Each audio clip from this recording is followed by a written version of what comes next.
that opened the second half of the season by going 5-2 against the Marlins and Phillies of the National League East. Now they return home to AT&T Park for a showdown with the rival Dodgers. Tonight, it's all about the pitching. As two-time Cy Young Award winner Tim Lincecum, he gets the call against two-time All-Star and former Cy Young Award winner Zack Greinke. Greinke, Lincecum, next.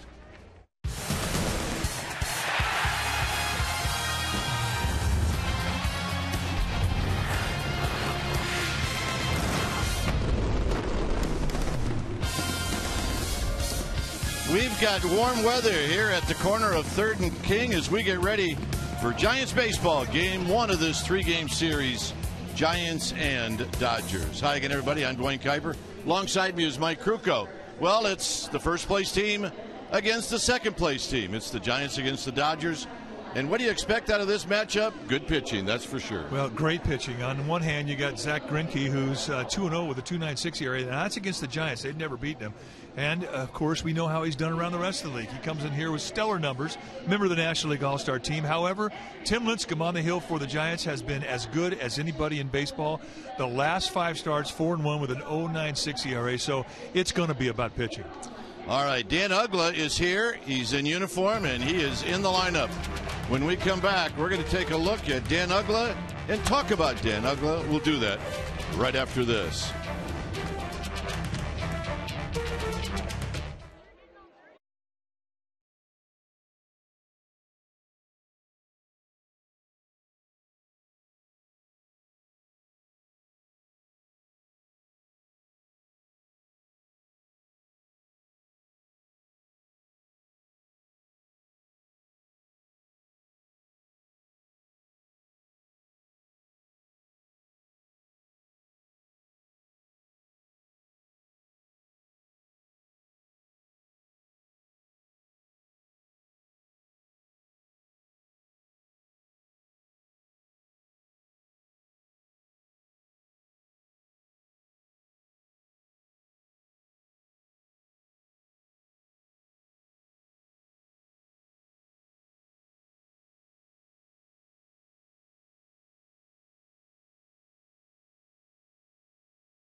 Not wasting any time, and Dan Uggla is our Ford right choice.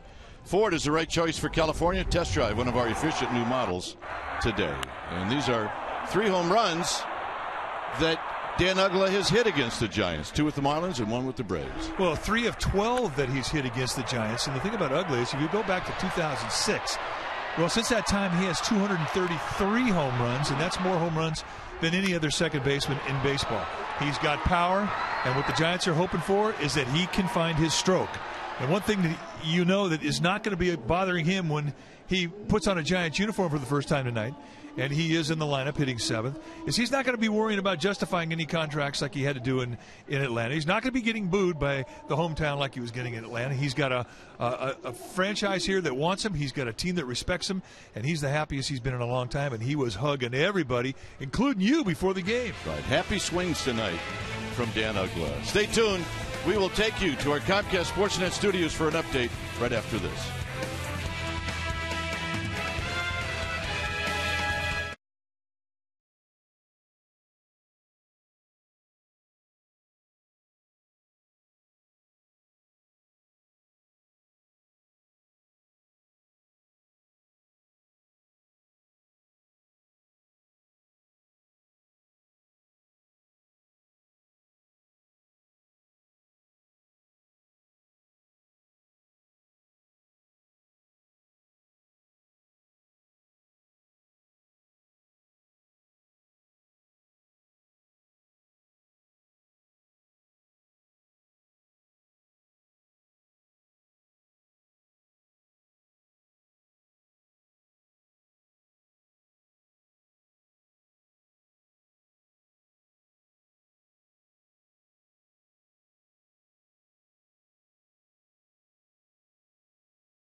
What are you expecting from Timmy? Well, I mean, the save was pretty cool. You know, I mean, it's one of those situations. He didn't throw his bullpen that day. He got his work in, and he got a save out of it when he got his work in. So, you know, he might be the only guy on this staff that could do that. I don't expect any fallback from that save situation. I mean, a lot of guys are talking that they get tired, that they get the adrenaline, and all of a sudden they got to pitch 3 days later. I don't expect that at all. Timmy Lincecum has a rubber arm. He'll come out focused tonight. Obviously, a big series against the Dodgers, none bigger than Game 1. You like to set the tone early. I expect a good performance from Tim Lincecum tonight. 4-1 in his last 5 starts with an ERA under 1. That includes a no-hitter that he threw that was perfect. And, Sean, he's had a lot of success against the Dodgers. Faced them only once as a starter this season, but he has the second lowest ERA versus the Dodgers among active pitchers. So the guy plays well against the rivals. He does, but I like to look at what he's done in his last 5 outings. His teams change every year. Hitters change that you're facing. I like to know how the team that's coming in, how they're playing. Don't focus on the team that I'm pitching against. Focus on the players that I'm pitching against and how I'm going to get those guys out. Right now, I like to know when I'm facing a good team, how am I doing confidence-wise? Well, Tim Lincecum is extremely confident. He hasn't given up but 4 runs in his last 5 outings. So that just tells me Tim Lincecum has a lot of confidence right now. He's throwing any pitch in any count. Doesn't matter who he faces right now. He knows he can have success. So it's about attacking Yasmil Puig, Adrian Gonzalez, Hanley Ramirez tonight. He's got a no-hitter, he's got a save, and tonight he'll try to get a win against the Dodgers. Kruk and Kipe back on NBC Bay Area with the first pitch after this.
It is the Giants and the Dodgers.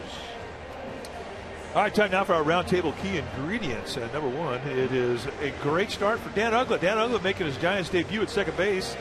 233 home runs since 2006. That's more than any other second baseman. So we're going to keep an eye on him. Wish him the best. Number two, Puig Lincecum matchup. Of all the Dodgers in this lineup tonight against Lincecum, Puig hits him the best. He's 5 for 10, 4 singles and a double.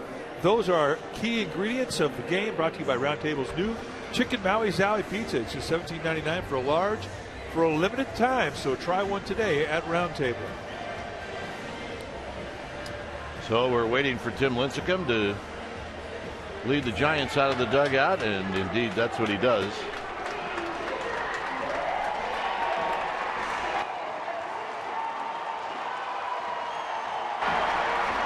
And there's Dan Uggla as he heads out to second base.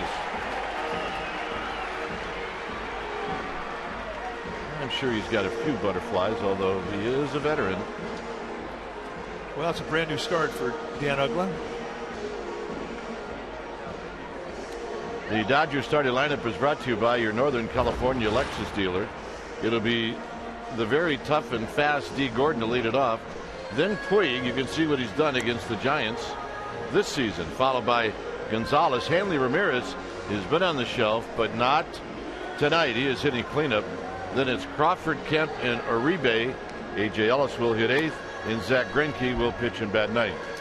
On the hill tonight for the Giants will be the red-hot Tim Lincecum. 20 starts into this season. He's 9-6 with a 3.65 ERA. But if you look what he has done since his no-hitter on the 25th of June, he has been lights out. He is 4-1 in his last 5 with an ERA of 4.96. 108 strikeouts against 47 walks. What has been the turnaround? Simple. He has a command of all 4 pitches. He'll throw anything at any time, and the fastball has been there for him. It has once again become a strikeout pitch. It'll be low 90s, but how he spots it in and out, up and down, and the control of his curveball slider split, that has been what has been working for him of late. Let's take a look at the defense playing behind Lincecum tonight, starting the Giants outfield from left to right. It'll be Morris, Blanco, and Pitts. Crawford and Sandoval on the left side of the infield. Uggla joined by Posey on the right side, and Hector Sanchez will be in the squad, putting down the signs. Tim Lincecum lifetime against these Dodgers, 9-6 with a 2.88 ERA. So here's D. Gordon, and the first pitch of the ball game is on its way, and it's high. So we get started right on time. Boy, is it great to be back home. Wow.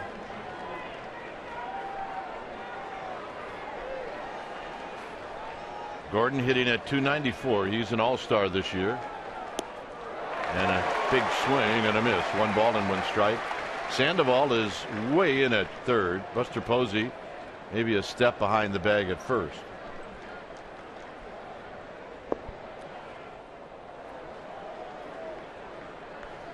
Puig to follow, and then Gonzalez. And there's a called strike by home plate umpire Mike Everett, who lifted that right arm up. And Mike Everett's a low ball umpire. And that got Sanchez on the 4th pitch of the game. Yeah, he's usually good for about 3 or 4 dings a game. Mike Everett gives you a little more width against right-handers than against lefties. And you see that ball hit Hector Sanchez right on the heel of his right foot.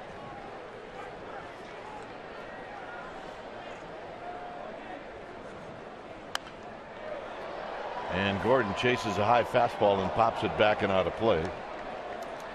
Against Lincecum, 1 for 16.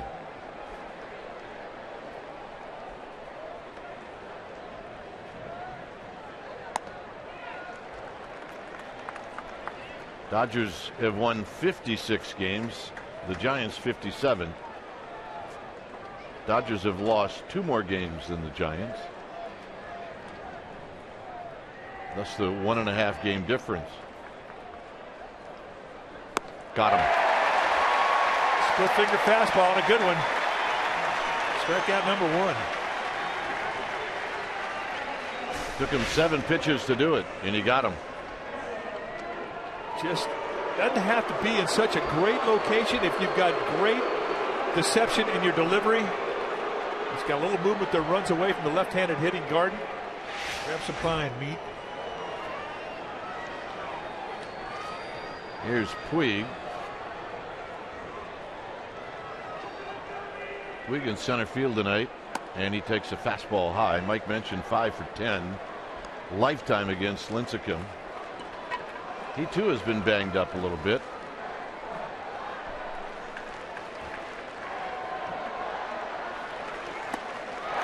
Swing and a miss. 1 ball and 1 strike. You know, Puig has that rare combination of power and speed. I mean, physically, I don't know of many equals. And I'm talking both leagues at the major league level. I mean, he is just a specimen.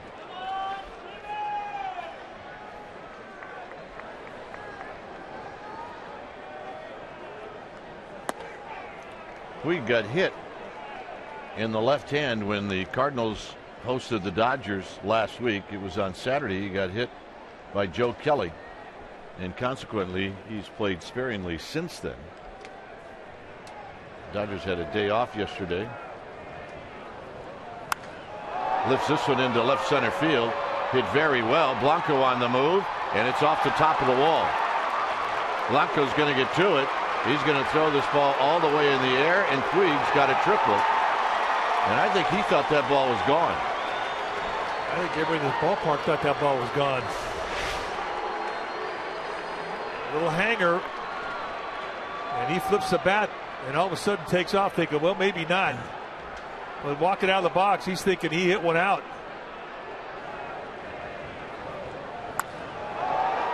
And I don't think this is purely on the sweet spot.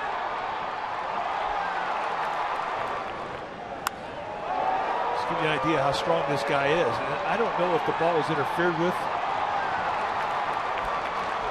Don Mattingly is coming out, and he's going to have him take a look.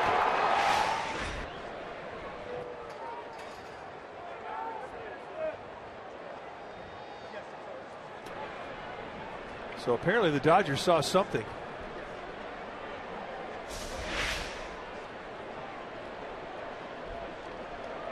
Oh yeah, you can absolutely see what Don Mattingly saw right there, but Did it hit off a fan's chest? no, it hit off his left hand, I believe. And then it skimmed over and then it hit the wall. So it's going to be up to New York to determine if that ball was going to go out had it not been interfered with.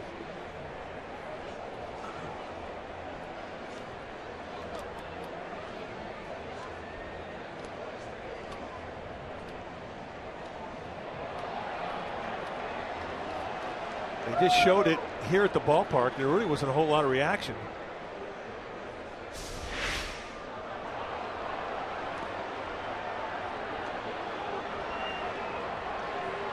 From that angle right there, it looks like it could have gone out. Yeah, it does. I mean, it hit something hard to carry him that hard. Maybe. I mean, I think it was the Dodger fan who put his left arm out and hit him about, almost to the elbow. Well, you'd think, though, that fan would be doing somersaults and jumping jacks. Well, we're about 8 pitches into the game, or 9, and we have a review. Well, and I'm thinking that fan maybe ushered out of the ballpark, too. He reached over and interfered.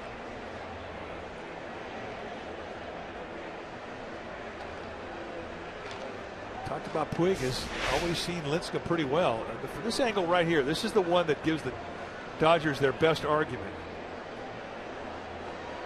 And both those fans are reaching over, and then if you're sitting there in New York watching, I just don't know if it's conclusive enough that you can rule that it was a home run. 2 different angles. One looked like it could have been. One looked like it wasn't. Well, you can tell with the temperature the way it is. I had 79 degrees at first pitch. That ball took off. I mean, he hit it good. There's no doubt about that. Well, this is significant because if the Dodgers lose this, then Mattingly can't make another appeal to the 7th inning.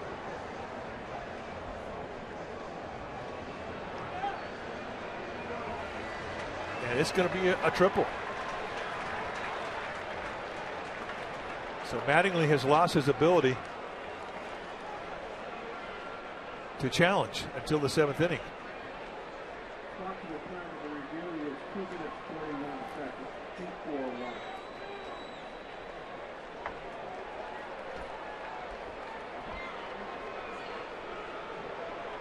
Well, Bruce Bochy's saying that ball was interfered with and hit the wall, caused an unlikely carom, which gave Puig another 90 feet. He's arguing that he should be at second base.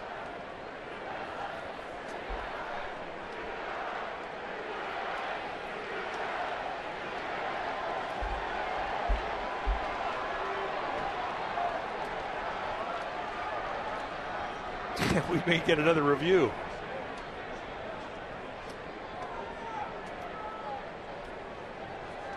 Bochy's saying, look, if that ball hits the wall like it's supposed to, it comes back. Blanco gets it, he relays it, it's a double. When it hits the guy's arm, it hits the wall at a weird angle and it kicks away from Blanco. When it did that, that provided another opportunity for Puig, and he took advantage of it, moving into third base. He's saying my outfielder had it played perfectly. And I think it's a good argument. Because it hit the fan, it goes in another direction. So it's not going to work. I mean,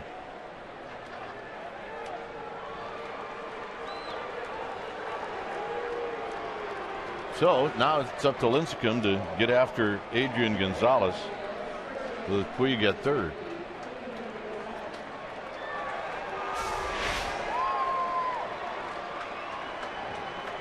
So Bochy's saying, yeah, the ball hit his hand, hit the wall, kicked away. It cost me 90 feet. Here's Gonzalez. All Gonzalez is looking to do here is hit a ground ball, put it in play. Giants are playing the infield back. Lincecum looking for a pop-up, a strikeout, a comebacker. And it's outside. It's 2 balls and no strikes. You know he's pitching for the strikeout, and that's what he's most comfortable in that role since he's showing up at the big leagues. I mean, he likes to strike people out. But the one thing you can't start doing here and trying to strike guys out, you can't start walking people.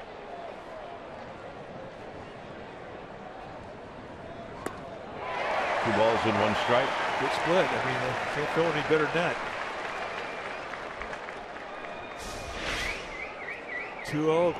Gonzalez thinking fastball way out in front of the split.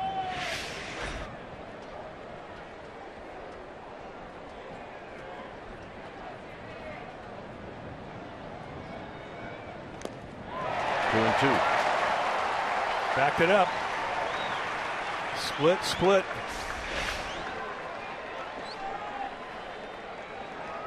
And again, Gonzalez goes out and reaches. That's always been the one pitch that Lincecum has had that has been the swing and miss for Adrian Gonzalez.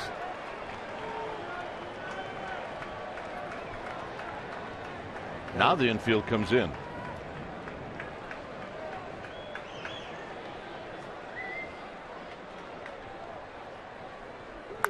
And a base hit to right field.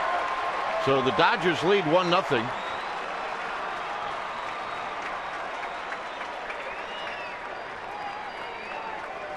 He's just a good hitter. I mean, you come at a good hitter with the same speed 3 times, same type of movement. I mean, you're really kind of playing into his hand. 3 splits in a row, and he just leans out there and yanks it into right field. Always been a great RBI guy. Took a little swing out, gets himself a reward. Here's Hanley Ramirez. Ramirez has missed some time.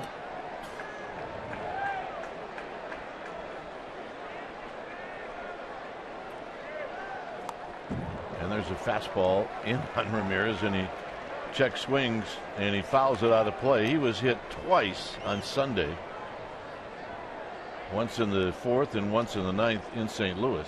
Yeah, 98 and 99 mile-an-hour fastballs. See the first run for Lincecum at home in a long time.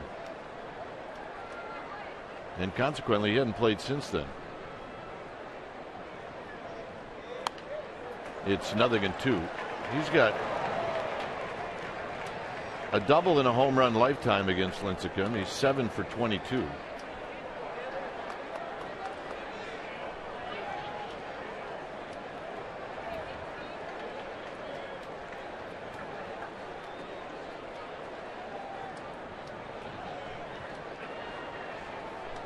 Gonzalez at first, not likely to steal.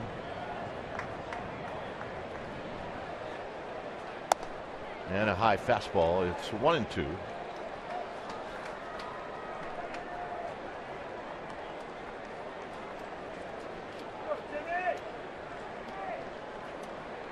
Carl Crawford's on deck.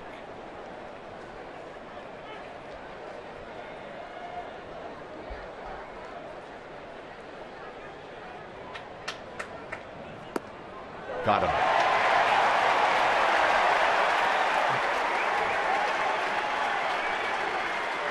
But Adam with a split had a little movement that came right back in towards Hanley Ramirez. And we're going to make it our Mazda speed pitch. Conviction, creativity, courage. This is the Mazda way. 84 mile an hour hanging split. See ya. And I don't think there's a whole lot of hitters out there that think that was a strike. Every pitcher will tell you right down the middle. Our Mazda speed pitch. Here's Crawford. Crawford takes wide. He's hitting 249. He's had 10 at bats against Lincecum lifetime, 3 hits.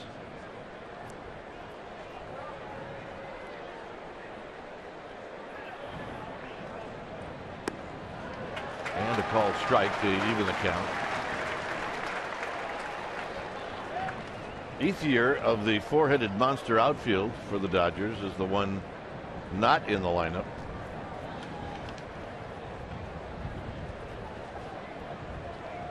Crawford hits this one out to Morris, and that's going to end the inning.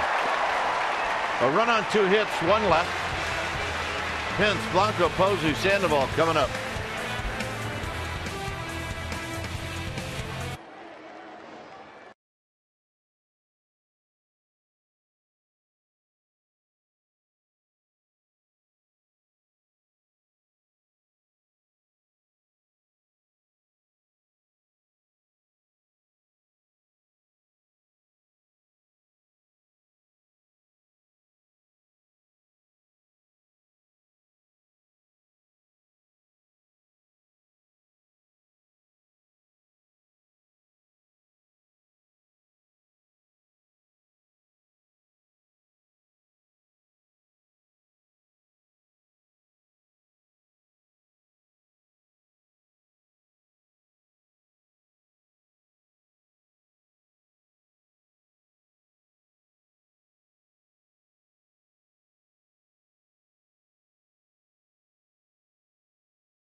Engineering.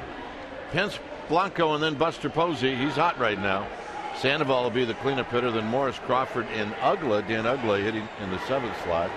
Hector Sanchez 8th and Lincecum 9th. On the hill tonight for the Dodgers will be the right-hander Zach Greinke, 6'2", 195-pounder. He's 30 years old, his 10th year at the big league level. And when you're taking your at-bats against Greinke, you're going to see a fastball that'll go low 90s, depending on the grip. He'll 4 and 2-seam the fastball. Outstanding command of everything he has. As I said, he'll sink and cut the fastball. He's got a curveball, slider, changeup, anything at any time, and he can spot. Lifetime against the Giants, 2-0 with a 2.96 ERA.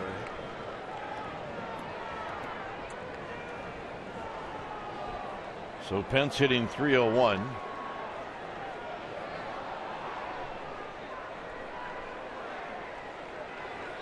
And he hits this one off the end of the bat. And Greinke is going to come off the mound and take it himself.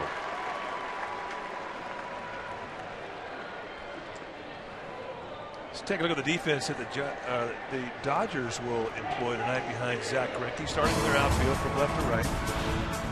It'll be Crawford, Puig, and Kemp, the best arm in center field, with Puig, who's playing center field tonight. That's kind of rare. Hanley Ramirez, Juan Uribe on the left side of the infield, Gordon and Gonzalez on the right side. A.J. Ellis will be in the squad, putting down the signs.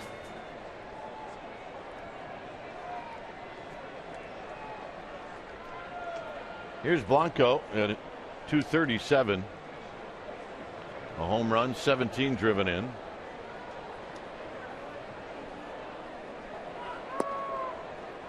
With Buster Posey to follow. Giants coming off a very nice 5-2 road trip. 3 in Miami, 4 in Philadelphia. Foul back. They lost the only day games on the road trip. They lost Sunday and they lost yesterday. Well, they were a tired bunch getting on the plane last night, flying back to San Francisco. Most of the guys slept. Yeah, nice little short flight. About 5 hours and 50 minutes.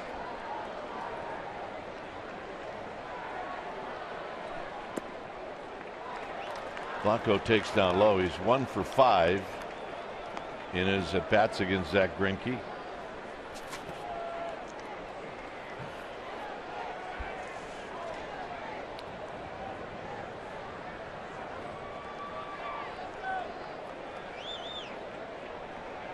And the 2-1 pitch. Here it is to Blanco. And Blanco hits a high fly ball to Kemp and right. 2 outs. And here's Buster Posey.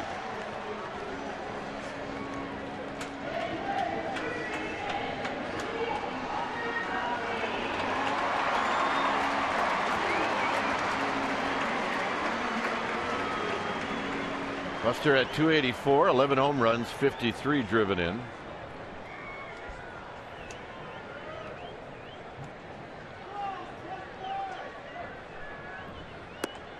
And he takes the first pitch wide from Greinke at 94. You'll see 94 and sometimes 95. Most of the time you see it will be in 2-strike situations. Once he puts you to sleep with a 90-92 mile-an-hour fastball early in the count, he'll finish you off with a high velocity. He definitely has the ability to reach back and put an extra couple feet on that fastball.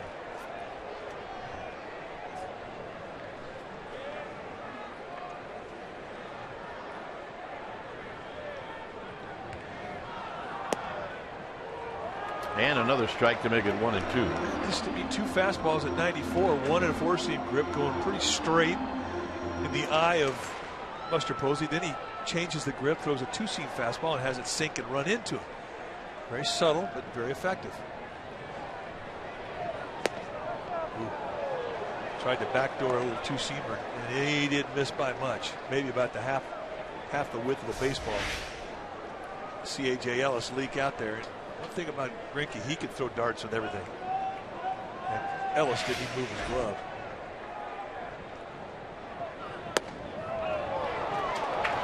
And he's shaving that strike zone. And again, they go outside. Again, it's a 2-seam movement he tries to backdoor him with. And he Same pitch. Just about half the width of a baseball.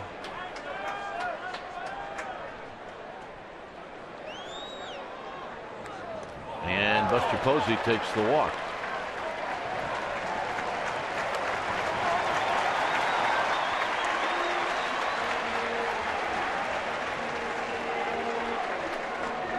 So here's Sandoval. Sandoval's never had a hit against Greinke. He's 0 for 8.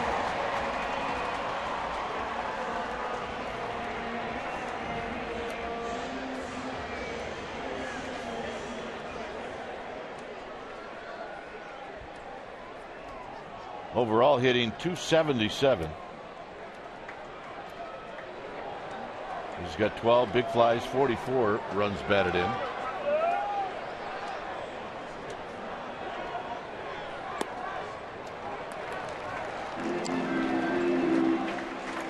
Pretty much the first time through, we're seeing a lot of fastballs away.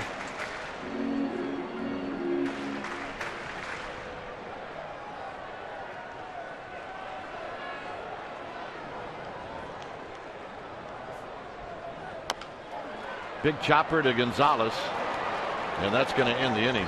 Giants strand one after one. The Dodgers lead 1-0.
By Foxit, providers of fast, affordable, and secure PDF solutions. Tuesday in Philadelphia, Tim Lincecum comes into the game in the 14th inning, one of 9 Giants pitchers to pitch in that ball game, and he would indeed get the save. Giants would walk out of their winners, and that's our Foxit save of the game. Victor Sanchez looked relieved. People ask me all day long, is that going to bother Lincecum in the start today? And the Giants did something that was pretty smart. Here's Kemp. Prior to the game, it was Lincecum's normal day to throw on the side between starts. They said, don't throw. We may need you. The Giants bullpen had to eat up 6 innings the game before. So they said, just in case, we might need you for an inning. And lo and behold, they used it. And it was a difference maker. So the normal amount of throwing for a guy between starts is about 60, 70 pitches. He probably threw about 40. No hitter and save the same season. Lincecum puts his name on a list. Pretty impressive list. 1-2 to Kemp. And to finish it up, you asked Lincecum, he said, I feel fine. Not a problem. He had fun with the save.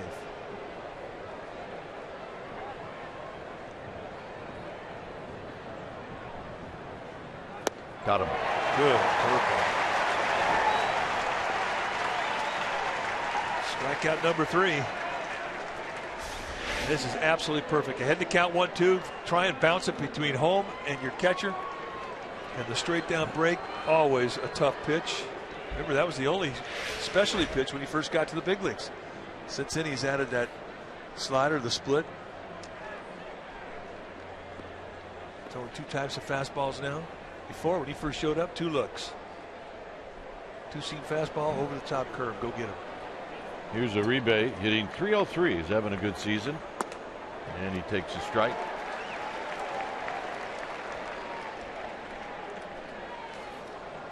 Five home runs, 27 runs batted in.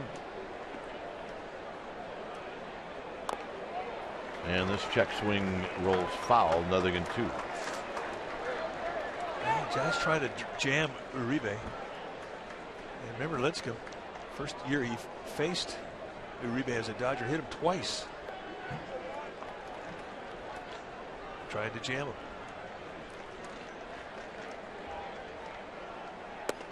Got him.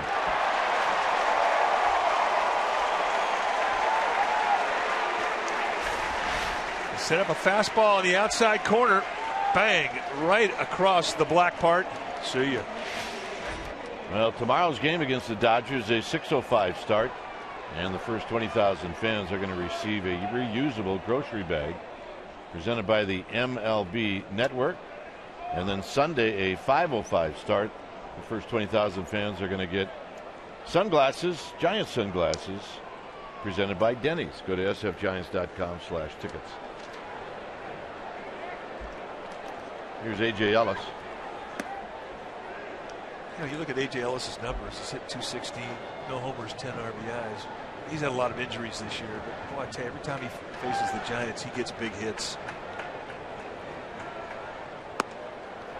Yeah, every game I watch where late in the game they need a base runner, he doubles. Yeah, he's just one of those guys. Crawford at short, and Lincecum a 1-2-3 second. For the Giants, it'll be Morris, Crawford, and then Dan Uggla.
Payment operating system only from Xfinity, bringing TV and internet together like never before. We're taking a look at Ty Blach from the Double-A Richmond Club.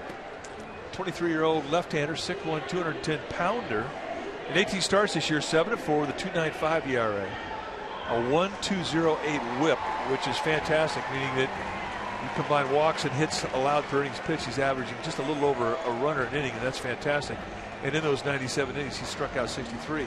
Ty Blach, a name to remember, and that's our Xfinity Future Focus. Here's Morris. Michael Morris hitting 274.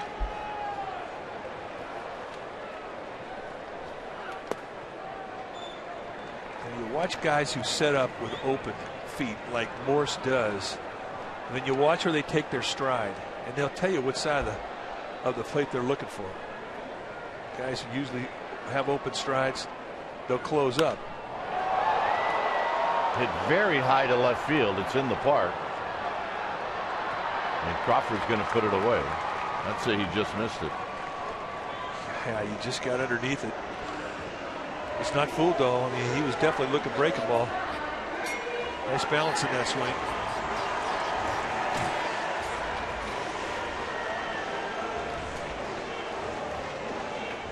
So here's Crawford.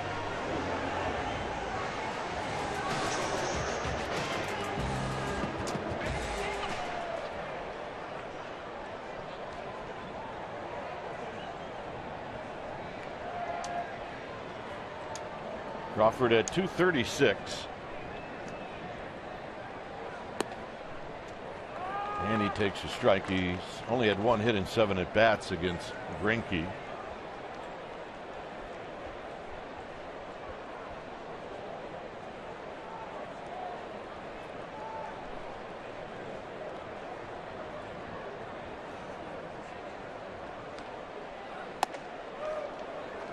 Brandon Crawford had a road trip where he only had 3 hits and 17 at bats, but 1 hit won a game for him in Philadelphia. The other that was a big hit was the home run he hit on a Friday night. And it's 2 balls and 1 strike.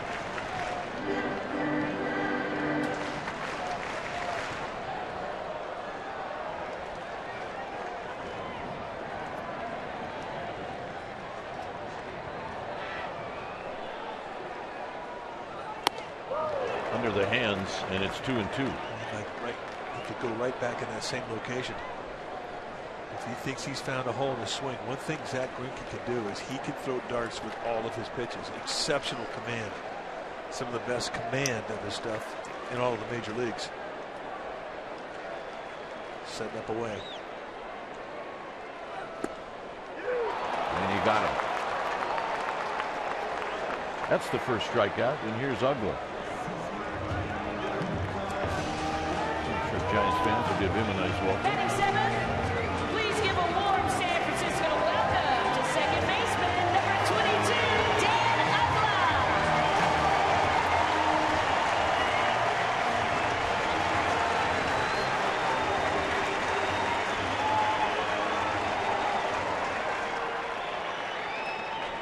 So Uggla will stand in with 2 outs and nobody on.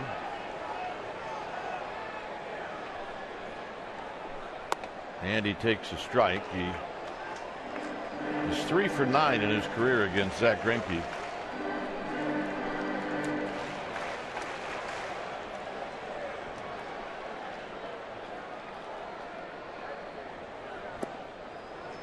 Gordon now playing right behind second base. It's always odd to see that infielder literally draw a straight line from the catcher, pitcher, second baseman, center fielder. You just don't really get to see the hitter when he makes contact. 1-2. Uggla, 5'11", 210-pounder. I mean, he's put together. Short arm swinger. And he likes mistakes, belt high and above.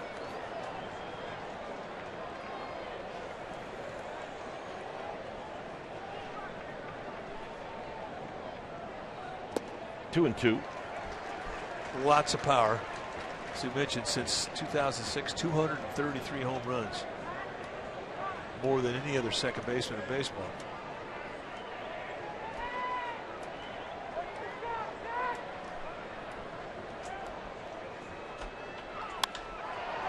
Pops it up. Puig and Crawford. And it'll be Crawford stumbling to make the catch, and that'll end the inning. 3rd inning coming up. Greinke will lead things off.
Home of the Giants and Niners are on sale for $749 per pair, and for a limited time, fans can also purchase seats autographed by Candlestick Park legends. And some of your options: Mays, Montana, Willie Mays and McCovey, Montana and Clark, McCovey and Will Clark.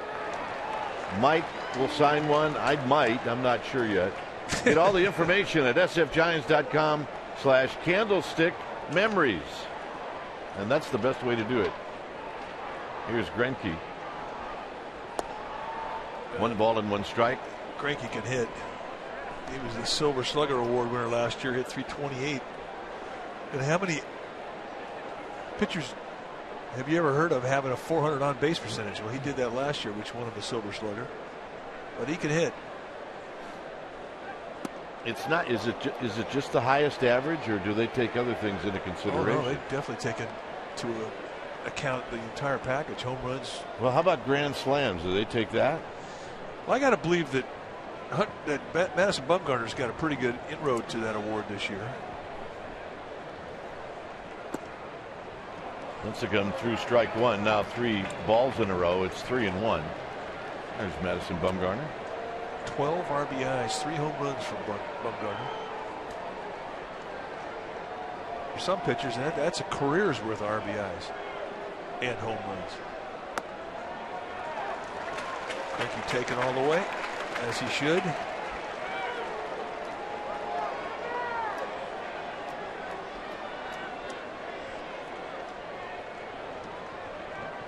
And the payoff. Here it is. And he got him.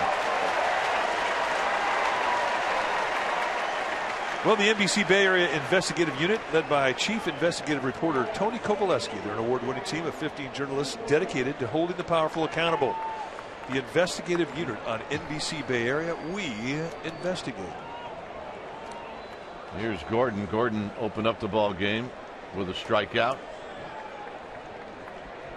5 strikeouts, first time through the lineup for Lincecum.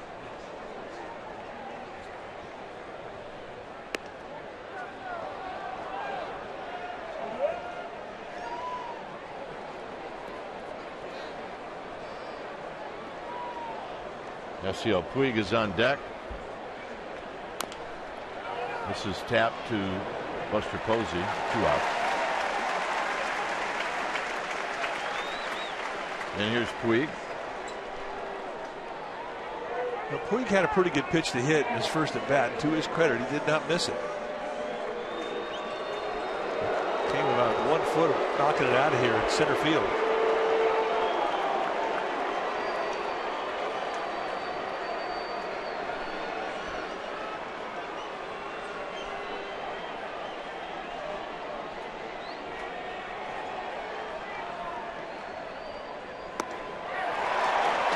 With a first pitch challenge, and it's 0-1.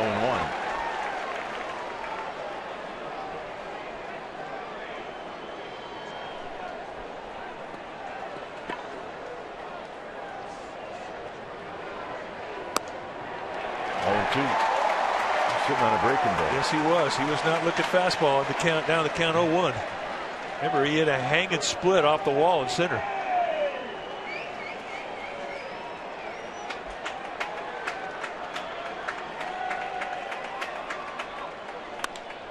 And he drives this one out to Blanco, and Blanco is going to knock it down. And that's not going to be good enough with Puig. The way he can run, and that's a double. Now they played into his hand. Saw what he was looking for in that second pitch when he took that fastball. Got down the count 0-2, and this is a situation where you do not want to throw a strike, and that was in the strike zone. Going right back up the middle with 2 strikes. Similar approach as he had in the first inning. So on an 0-2 count, it's just too much strike to hit, and he did not miss it. And right here, he sees it kick off the glove, and watch him kick it into gear. So here's Gonzalez.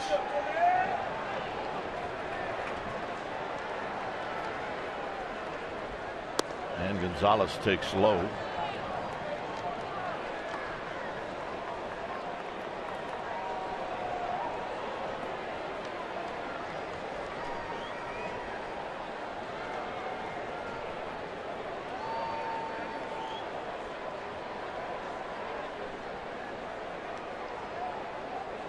Gonzalez knocked in Puig when Puig was at third, and he did it with only 1 out. Now there's 2 outs and nobody on.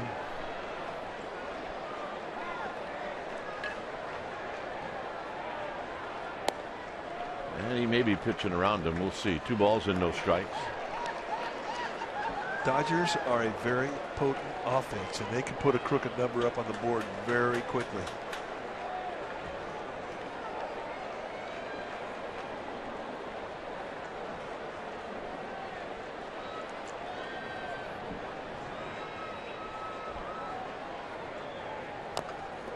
And that's tapped foul. So it's 2 balls and 1 strike.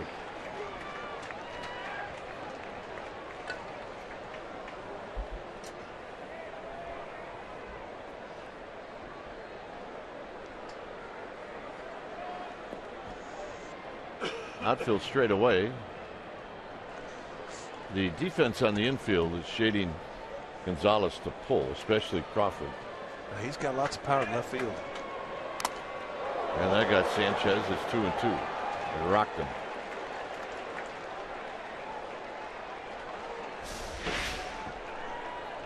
Watch him get back on his heels once the contact is made to the helmet. It's a helping hand from Mike Everett, the plate umpire. He may have gone down. Oh, he takes a lot of hits. That one may have caromed off his glove. So Eric Ortega is going to come out and take a look at him.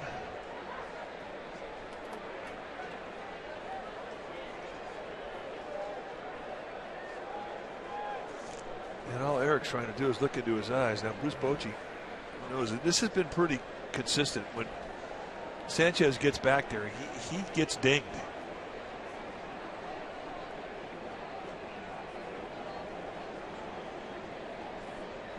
And he's trying to get the stars out of his helmet.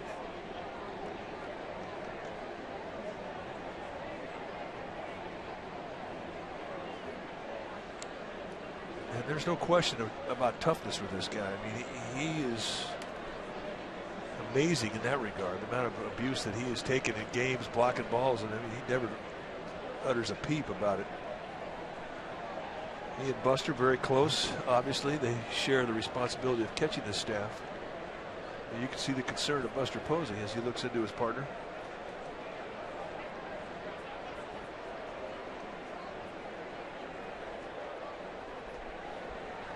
Well, I guess you just wait, right? And the question now is,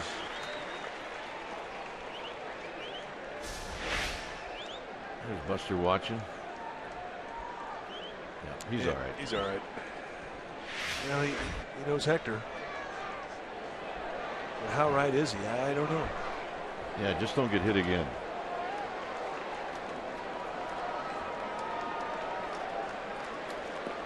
So it's 2-2.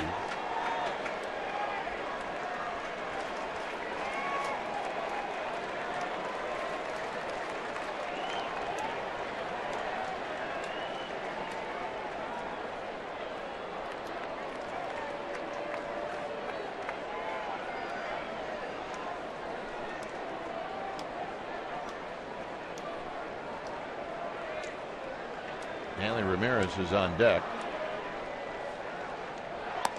And an off-speed pitch high, 3-2. And you don't have to come in if you're Tim Lincecum.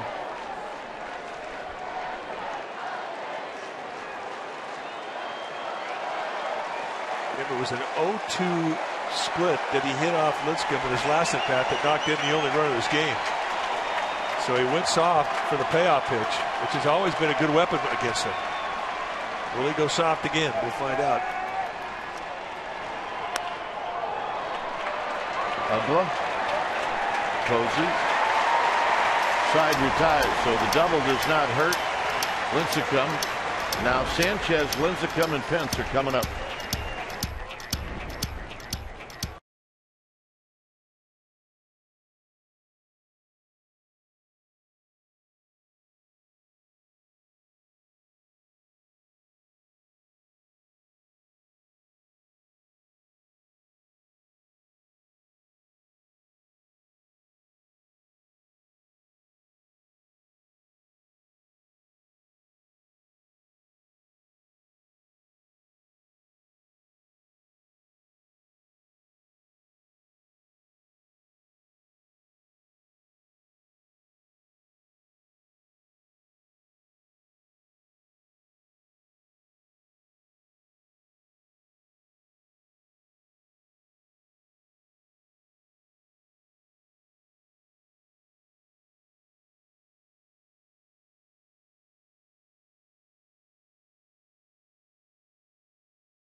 FTD app on your smartphone for great deals on the food you love at participating McDonald's. 1-0 Dodgers. Dodgers scored in the first. There was a lot of concern for Hector Sanchez. Oh, there was a time we thought that they might take him out of the ballgame.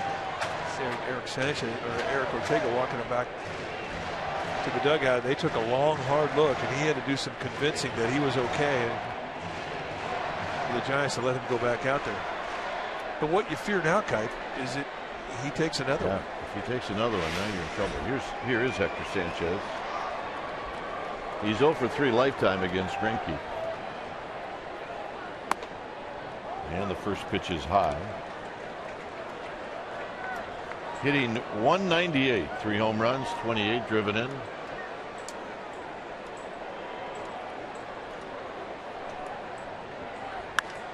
Down the left field line, this is going to slice into the first row. All right, time now for our Modelo Break of the Game. The Modelo Break of the Game brought to you by Modelo Especial. Discover the Especial. April 15, 2014 against the Dodgers. That's when Hector Sanchez had a walk-off single in the 12th inning off of Brandon League, and everybody went home happy.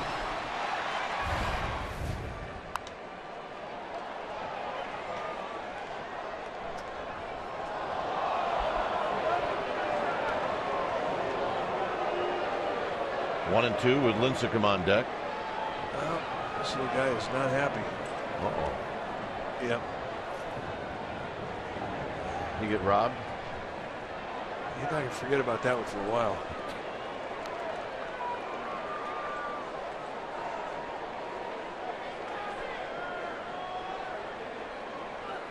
Very high, 2-2.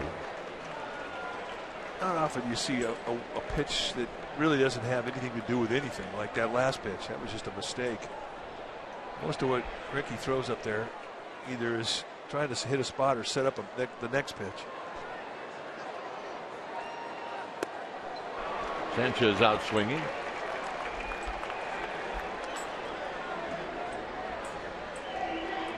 And here's Lincecum.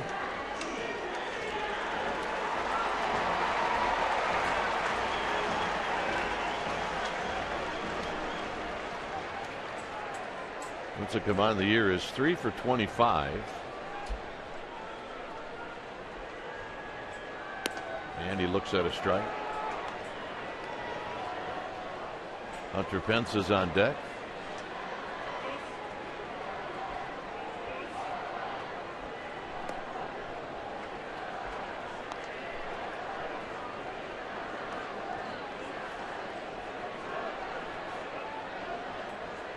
Lincecum trying to get on for Hunter Pence. And the 1-1 is high. 2 balls and 1 strike. I said this when the Giants played the Dodgers. It's not any fun looking at the scoreboard. 2-2. It's not any fun looking at the out-of-town scoreboard. That's true. When you're not playing the Dodgers, you're looking as to how the Dodgers are doing, and you're looking at that out-of-town scoreboard. Got him. Time for our BMW Drive, the ultimate driving machine at BayAreaBMW.com. April 6th of 2014 against the Dodgers. Hunter Pence, home run off of Zach Greinke.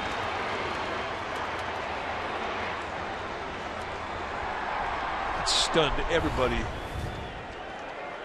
really, in both dugouts because of how far that ball went to the right side of the field. Just a huge display of power. Out of play down the right field line. And you can hit him out to right field tonight. I mean, this ballpark's got carry. Very warm day. Batting practice was fun. Don't normally see left-handers put on a show to right field, but today that was the case. This ballpark is playing smaller than it normally does right now because of the weather. Very high to Hunter Pence.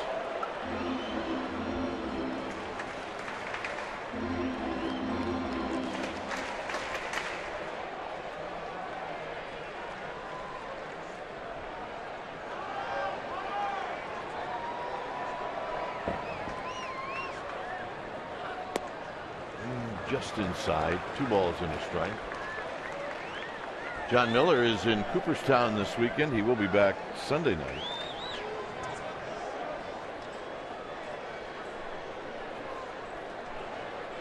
Here's the 2-1. 2-2. Eric Nadel is the winner of the Ford C. Frick Award winner this year. Nadel, the broadcaster with the Texas Rangers, was a partner with John when he first started out. John has mentored him, very good friend, so he's going to go see his buddy.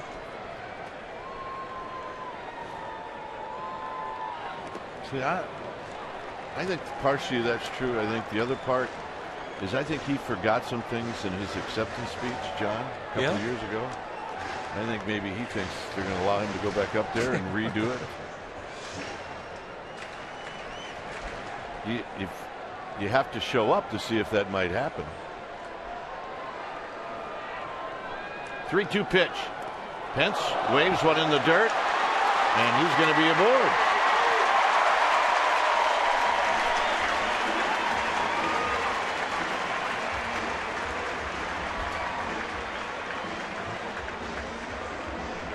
Well, Zach Greinke already has 3 strikeouts this inning. You're saying he could tie a record? Yeah, saying he has an opportunity to get 4.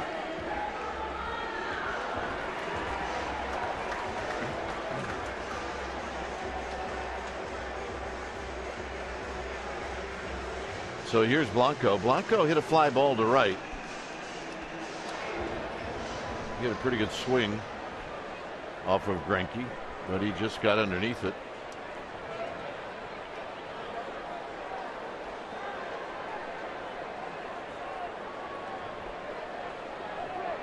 And now time called by Blanco. Blanco's got to make sure. He got caught the other day. Where was it, Philadelphia? Yeah. Where he asked for time and didn't get it.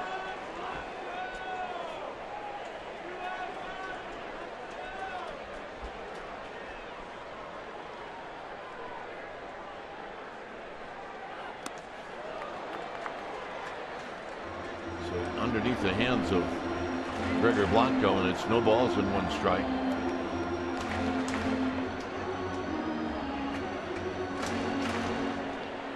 It's Antonio Abreu, the other new Giant that was activated today.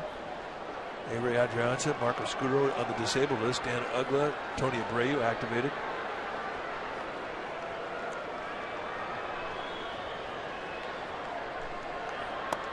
And that pitch is high. Pence had thoughts about going.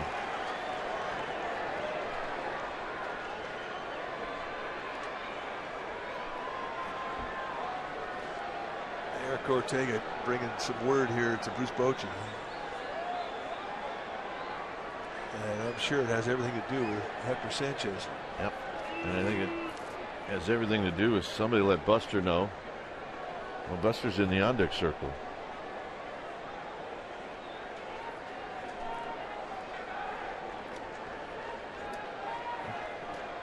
One ball and 1 strike.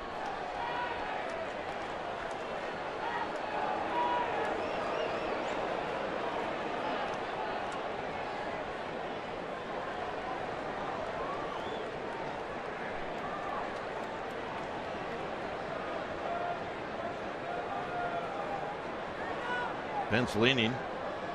He does not go. And Blanco misses. It's 1-2.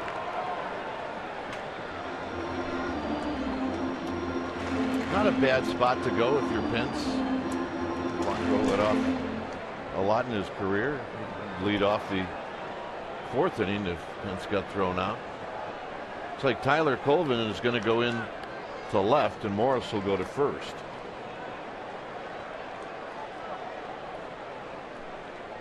One ball and 2 strikes. And that pitch is high, 2-2.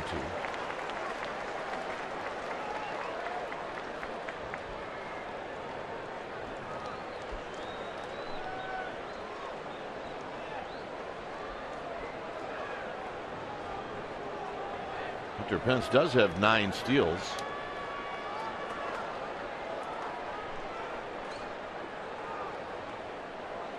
He does not go, and Blanco stays alive. Mike mentioned the transactions today. Scudero and Adrianza, they go on the disabled list. So 2 players designated for assignment to make room on the roster. Nick Noonan and Jose DePaula. Abreu and Uggla are here.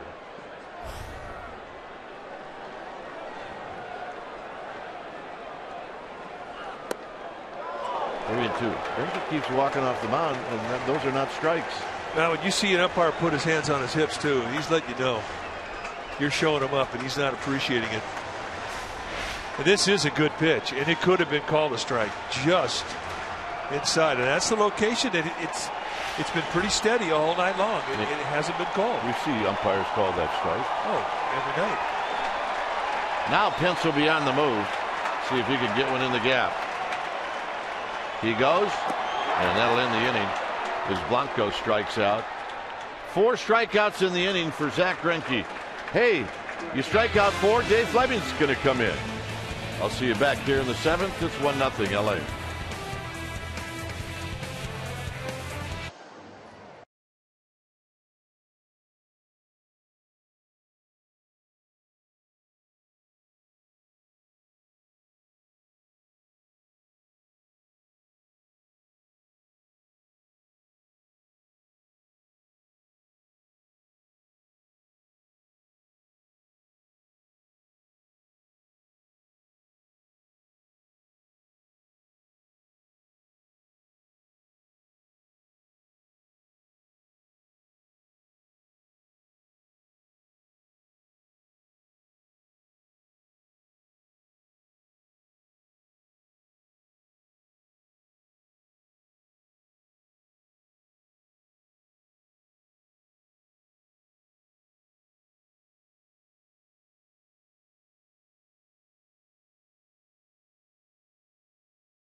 We're in the 4th inning. Welcoming Dave Fleming. Welcome. Hi, Mike. Exciting night here at the ballpark. Good to be with you.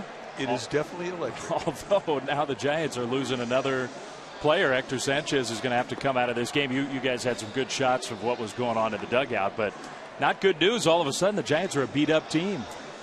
Well, now you're down with 1 catcher. Now, the backup catcher, should something happen to Buster Posey, is Pablo Sandoval, so they do have that covered. And I think Dan Uggla actually can strap it on as well, so they got a few guys. But the concern, of course, is for Hector Sanchez, who's taken a lot of dings this year, and especially a lot to the head. And if you ask him, there's Tyler Colvin, so he'll come in and play left field, and Michael Morse will shift over to first base with Posey putting the gear on, and he'll now catch for Lincecum. But there is a lot of concern about Hector Sanchez because he will tell you he's concerned. He's taken so many of those shots. He even said he took a lot of them in the minor leagues and had a concussion in the minor leagues.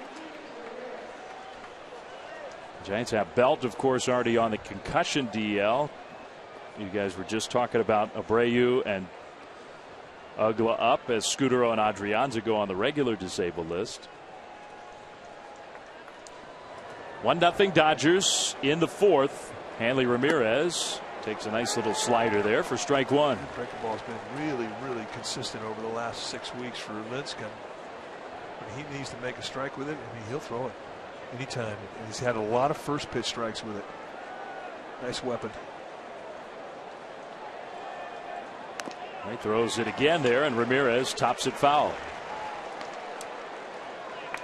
He says he's got that little, he throws a slider, he throws a curve, and he's also got, he didn't even have a name for it, like a slurve, a little in-between breaking ball. Well, he's so athletic. He'll toy with a new grip, and if he learns it the day before he pitches, he'll take it into the game the next day if he likes it. That one in the dirt. Well, that was sort of the famous story in 2010 when he was actually having a few problems where Lincecum had won the Cy Young the 2 years prior. He was rolling along. Then he had the worst month of his career, and he came up with the slider. And it turned into an awesome weapon for him. That one popped up and foul down the right field line. Well, and I think that's the thing you have to do when you get up here. You're going to play against the same people. And that's the one thing about the big leagues is you come back the next year and you're going to face the same guys over the course of your career. You have to keep coming up with new looks. You have to make changes. You have to adjust, and adjust is the word that really rings around every clubhouse. Strike 3 called. He has caught Ramirez looking for the second straight time, and Ramirez just cannot believe it. Now he got rung up on a split finger fastball in the inside corner that was up. That really was a pitcher strike. This time Lincecum goes inside with a fastball, and Mike Everett, consistent, says strike 3, but they sent the target away. And you don't see many umpires that will go outside the knees, especially in 2 strikes. Crawford with the pop-up. Sandoval gave it a look, but that one well out of his reach. So Lincecum has gotten 10 outs in this game, and he has struck out 6 of them.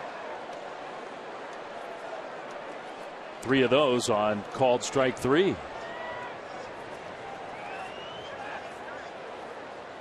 Crawford chase that high fastball. 2-seam fastball, nice little movement that's very subtle. It runs flat as it goes up the strike zone. The movement is flat, but it's still away from the left-handed hitting Crawford. Down around the knees, it gets synced, but still runs away from the lefty.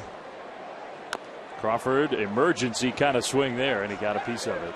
He's pulling off the ball very badly, and this has been one thing that has really plagued his swing this year. Giants know he doesn't have coverage to the outside part of the plate, which is why they're pounding him on that one side. Throw him on the inside corner, you're really helping him out. Well, they went away. He took that one. It's really, you look at, he's never been a guy to take a ton of walks, but an on-base average 285 for Carl Crawford. And that's not good enough for a guy who does his damage once he gets on base, uses the speed.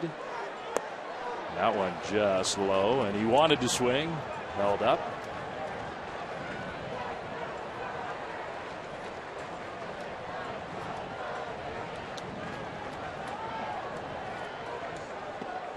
Two.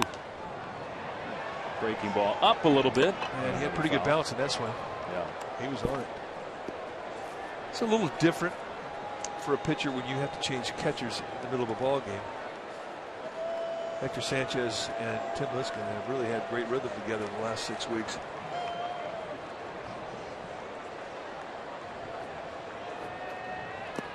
In the dirt, and Crawford did not go. Well, Carl Crawford is hanging in there. You see that pitch count, 62 pitches. It's not a huge number, but only 1 out in the 4th. Ideally, you want him to have 60 pitches at the end of the 4th. So get a couple quick outs. 3-2, ground ball. Morse, kind of a tough hop, handled it nicely. Yes, he did. He comes right out of left field. The first play he gets is a kind of a late hop that exploded on him. And we have to remind our audience that when this guy signed his first contract professionally, he was a shortstop. And Michael Morse does have good hands, and here he shows it. Nice. It wasn't the hands that got him off shortstop. He said to us in spring training, he kept throwing the ball in the stands. His arm, he would sail his throws to first base. And that was one of the reasons why. I don't think that ball ever touched his glove. I don't think so. It's a 2 down for Kemp and a good slider.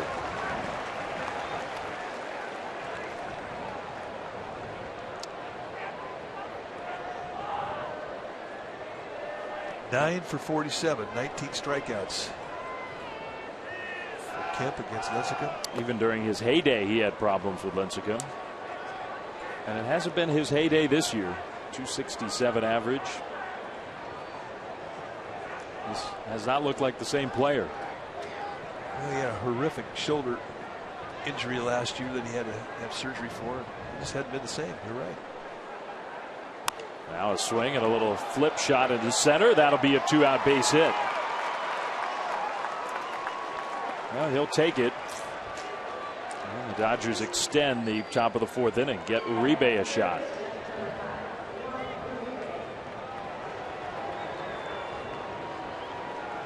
Good numbers for Juan Uribe.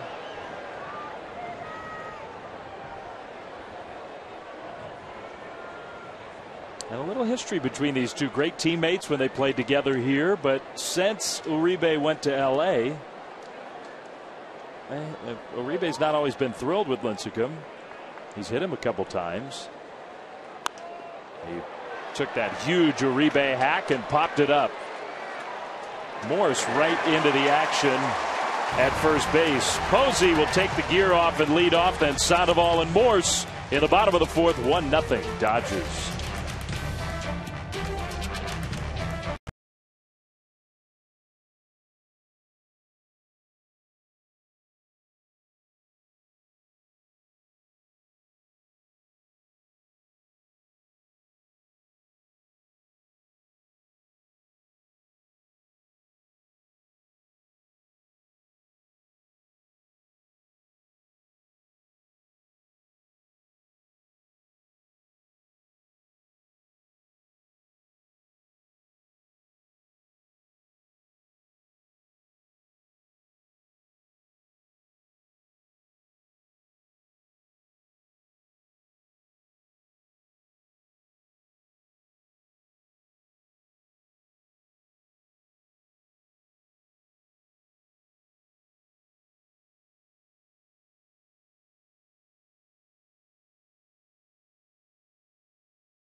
Challenger. Visit Dodge.com or your local dealer today. What a night in San Francisco. Looking over top the Garden from center field back into AT&T Park. Sun setting behind us. All kinds of watercraft out on San Francisco Bay. The Bay cruiser there. What a night to be on the water. Giants Dodgers. Posey against Greinke. 1-0 Dodgers leading. And Buster, who walked his first time up, takes ball one. Slider, such a good weapon from Greinke. You don't pick it up early. He's got such great command with it.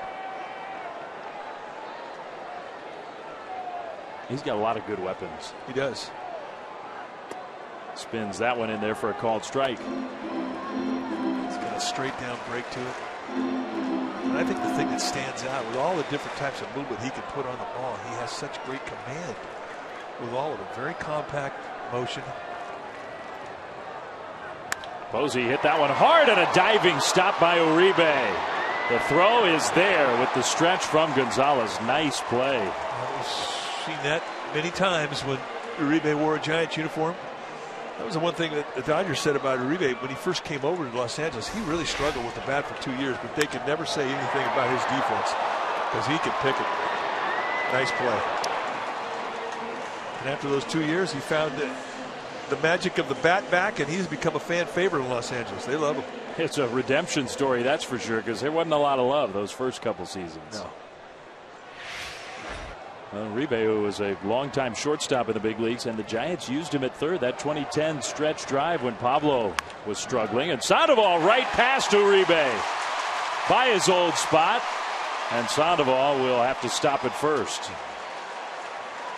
Pablo with the first hit of the game for the Giants. Nothing you can do if you're Uribe on that one. I mean, he played Uribe way off the line. And Sandoval doing a good job of staying inside the location, throwing it down the left field line. And Crawford actually did well just to make sure that was only a single, not an extra base hit. I don't know if Pablo heard something or Roberto Kelly was over there talking to him for a while after he stopped at first base. He must be okay. He's staying in the game. Michael Morse will come up. Morse might have just missed hitting one out in his first at bat. That one a called strike with that sinker action back into the zone. What an awesome pitch that is. 93 miles an hour. Looks like it's going to be away and just zips back to the corner.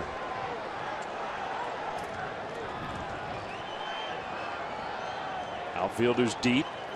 And Morse hits the bouncer left side, and Ramirez gloves it, lobs it, not in time.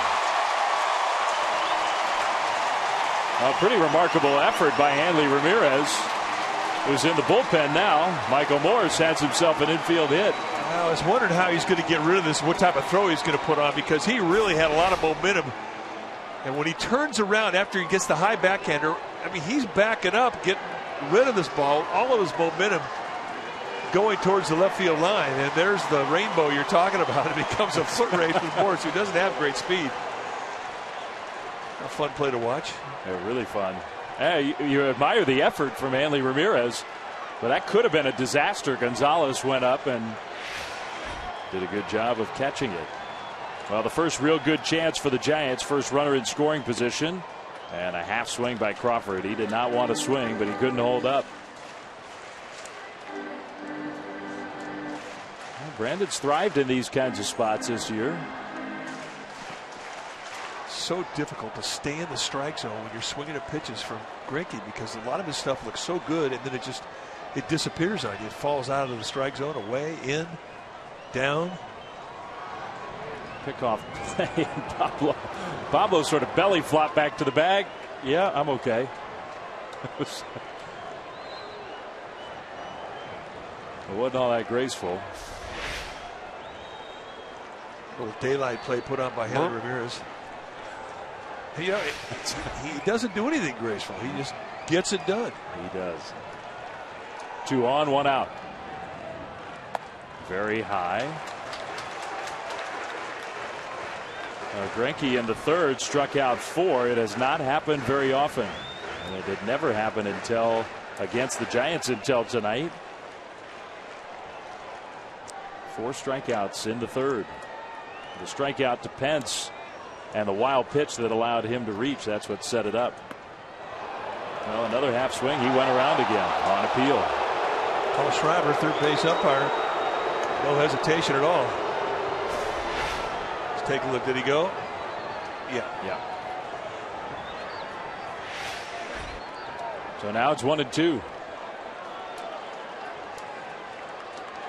Hanley Ramirez trying to get Uribe to come off the line a little bit, and Uribe does move. You see Uribe now a little farther away from the third base line.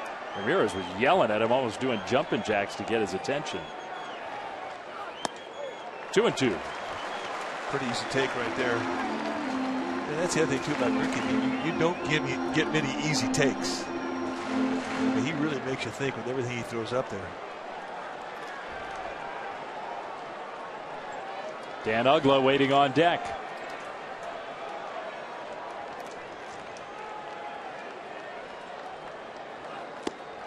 Good take there. I don't think that was an easy take. That was not. And that's exactly what I'm talking about.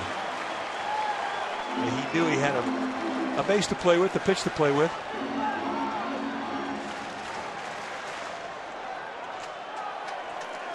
So now we'll see. You would think the Giants would not be keen on sending the runners, but we'll see. 3-2, not going anywhere, and Crawford tops it foul. Yeah, I'd be really surprised. You don't have much speed with Morse at first, and you have average speed at best with Sandoval at second. You got a guy with swing and miss stuff. Not a good formula. Yeah, you're betting on contact, and with Greinke, I mean, he's not an easy guy to hit.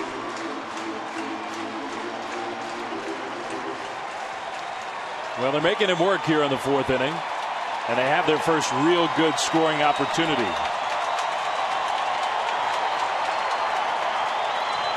Three-two. Strike 3 called, and Crawford knew it. A little cutter. It was the first time he showed him that movement all night long, and he saved it for a little 2-strike surprise. And it'll make you shake your head. I mean, he's got lots of weapons. And watch this little movement that comes right back into the strike zone. Beautiful pitch. But the thing I emphasize is Crawford hadn't seen that movement all night.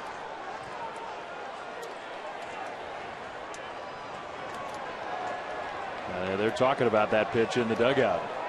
Saw Mark Gardner there. So here's Uggla. Want to make a good first impression in a Giants uniform? This would be a good spot. You're right. Here's your opportunity. Ball 1. Remember, it's not Hector Sanchez who's on deck. It's Tyler Colvin who came on. Sanchez is out of the game. We haven't heard official word, but he took the foul ball off his mask, and clearly that's the reason he came out. Uggla flied out his first ever Giants at bat, his debut tonight in a Giants uniform. And called a strike there, and a very friendly call for Greinke. Well, it hasn't been there much for Greinke tonight, and I don't know if Greinke's going to feel like he can trust it. And we saw better pitches called ball about a half dozen times. Yeah. So it's 1-1. That one with that movement coming back, and that one was right there, strike 2. So that's once he got the first gift of the 1-0 count. That was with a 4-seam movement. Now he comes back with a little 2-seam movement that starts away and then works its way back into the strike zone. Easy pitch to give up on early. And now you're aware of the outside corner. When that happens, you expose yourself to the inside corner. And that's when he throws his slider down the dirt.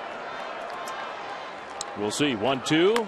And Uggla bounces it foul. Well, he did well to get a piece of that. That was a nat. I think that was the slider. That was the slider. If he gets you leaning out there and then he zips you in, he's just, you know, when you have the type of command that he has, he could pick you apart. It really becomes a guessing game for a hitter. And against Greinke, you have to gamble. Guess pitch, guess in, guess out. Be committed to it. And when you guess right, you gotta do something with it. Another 1-2 to Uggla, and he grounds to short. Sandoval tried to block the view of Ramirez, but he fielded it cleanly anyway, and the Giants don't score. A couple hits, some good Dodgers defense. 1-0 LA.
Time now for our Ram Gutsy play. May 3rd, 2013. Giants take on the Dodgers. That's when Buster Posey stepped up against Ronald Belisario and does this. A walk-off homer Posey's first and only walk-off home run. Ram 1500 is Motor Trend's 2014 Truck of the Year and first ever back-to-back champion, and that's a Ram gutsy play. It was memorable as A.J. Ellis, the catcher for L.A. against Lincecum, inning number 5, 1-0 Dodgers. Strike one from the Giants righty. Belisario was the guy who the Dodgers would use against Posey over and over and over again. And Posey had almost no good history against him, and then he hit the game-winning home run. A pop-up and a big league pop-up way, way up there. Uggla for the first out.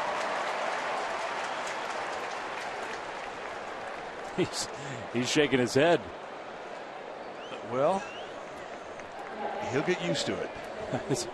I hope. I felt like it was never going to come down. You got that twilight sky right now, which might make it a little more difficult. You know, Candlestick was amazing with pop-ups. I mean, they were so entertaining, and I do think it's pretty cool that that element of Candlestick came over here in some degree. Not pop-ups here aren't like they were over there, but they're still difficult here. Kipe started calling it the pop-up dance years ago, and it really is the pop-up dance. Guys started going left, right, forward, back, all on one pop-up. Yeah. There's a nice little breaking ball, 1-1. And you see it, the visiting players in this park and at Candlestick, especially where you see it. Guys not used to it. Oh, it was hysterical. Greinke up the middle, base hit. Well, he is a good hitting pitcher, so not a surprise.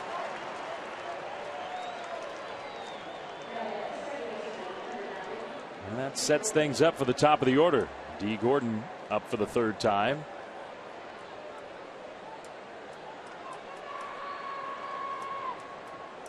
The long wait for the sign.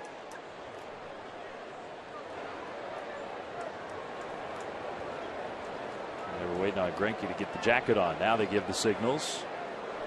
Greinke's not even paying attention. Well, they're not supposed to let you go until you get it zipped up.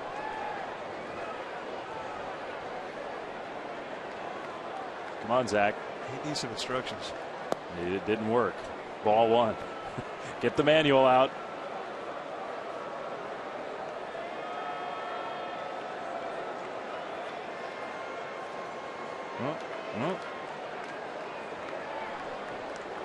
Yeah, he does something smart there, though. I mean, look, he keeps his gloves in his hands. And he does that for a reason. He does that so when he slides, he won't hurt his hand. Don't let yourself extend those fingers. Exactly. It's a good tip for kids when they're learning how to slide. For any baseball player, but for a pitcher, you got to protect those hands. Especially a pitcher. Good curveball there. Slider, I guess, 1-2. He's got some nice dropping action to it tonight.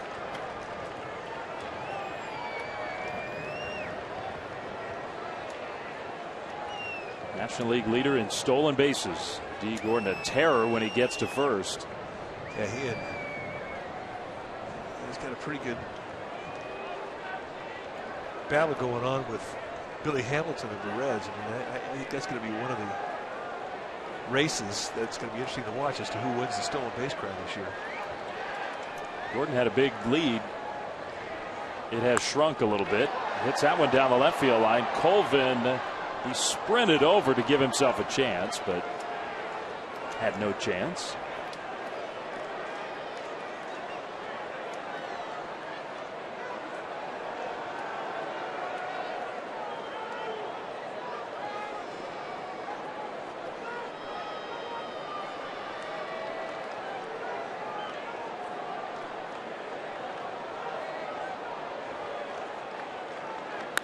Gordon to right center field and into the gap.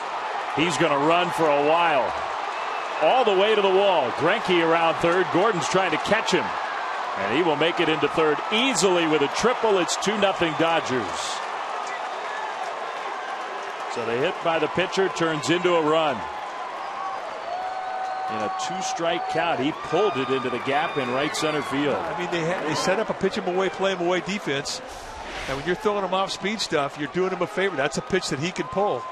And he hits it away from Blanco. You see how far over towards left center he was. He was 8 to 10 steps out of straightaway center. It exposed the gap, and D. Gordon finds it. An easy score for Greinke, who just got about a 3/4 lope going around. But watch Gordon go. One of the fastest guys in all of baseball. That swing of the bat hurt. And now you got Puig up there, who has already tripled and doubled with a great chance to extend the lead. Yeah, he's got 2 legs of the cycle. So Greinke helps himself with the leadoff hit, or the 1-out hit. Infield is in, which that's not a comfortable position with Puig at the plate. It is not. As big and as strong as he is, he's enormous. And that one's into the gap. So Puig's going to run for a while. Gordon will walk in to score, and Puig, he's thinking about scoring himself. And now he will ease up as he sees Pence field it. But it's the 3rd triple of the game for the Dodgers, the 2nd for Puig, and they lead 3-0. Wow. Now all 3 of Puig's hits have gone back up the middle. He had a triple off the wall, just a little bit of letter straightaway center. He had a 2-strike base hit up the middle. Here is just a location mistake with a fastball, and he goes to the right side of center field, finds the gap. You watch him take batting practice today, and that's all he did was hit the ball back up the middle. Well, whatever he did, it's working tonight against Lincecum. He was 5 for 10 coming into this game against Lincecum, and now he's 3 for 3 on top of that. So he is destroying the Giants tonight. Back in the lineup for the first time since the weekend. Hit by a pitch against the Cardinals. Didn't play in Pittsburgh. And ready to go. So Mark Gardner came out. Dave Righetti is here, but still not feeling great. So Mark Gardner made the visit. Adrian Gonzalez infield in once again. Trying for some damage control now. Lincecum through that splitter outside, ball 1. And Juan Gutierrez heading down the Giants bullpen with his familiar superstitious bottle of water.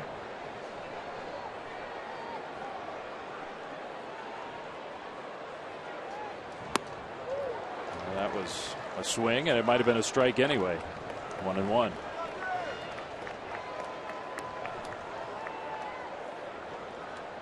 Well, now Lincecum and the Giants just desperately trying to keep it a 3-run lead. You got Greinke on the mound. He's only given up 2 hits. 2-1. And the command is just not there right now. Hey, look at the numbers this year for Gonzalez. He's only hit 257 coming into this game, but he's got 66 RBIs. And you say, well, how is that possible? Well, like tonight, every time he gets up there, there's somebody at second or third. He lines that one for another hit, and that will score Puig. They're teeing off on Lincecum right now. That is 4 straight hits. Single, triple, triple, single.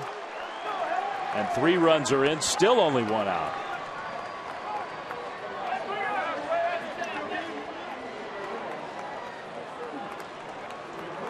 The Dodgers have come to play tonight, down by a game and a half in the division, and taking control of this game. Well, they're a rested team. They are. Had an off day yesterday. Flew in from Pittsburgh Wednesday night. Had all day off yesterday in San Francisco.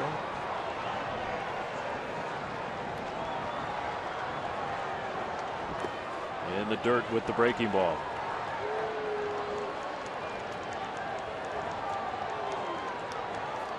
Well, for Lincecum, it's the lack of command out of the strike zone, falling behind hitters, but also in the zone.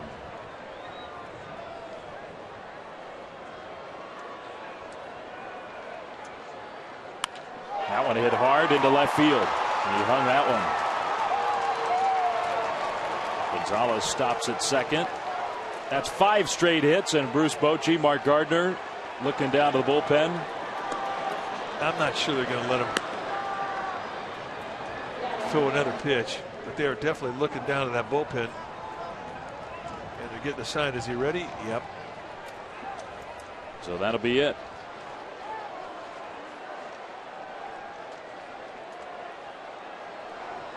And you know he's disappointed. He had thrown 27 straight scoreless innings at home before tonight. And Bochy so thin already, he's going to make the double switch. Uggla will come out of the game and Tony Abreu will come in.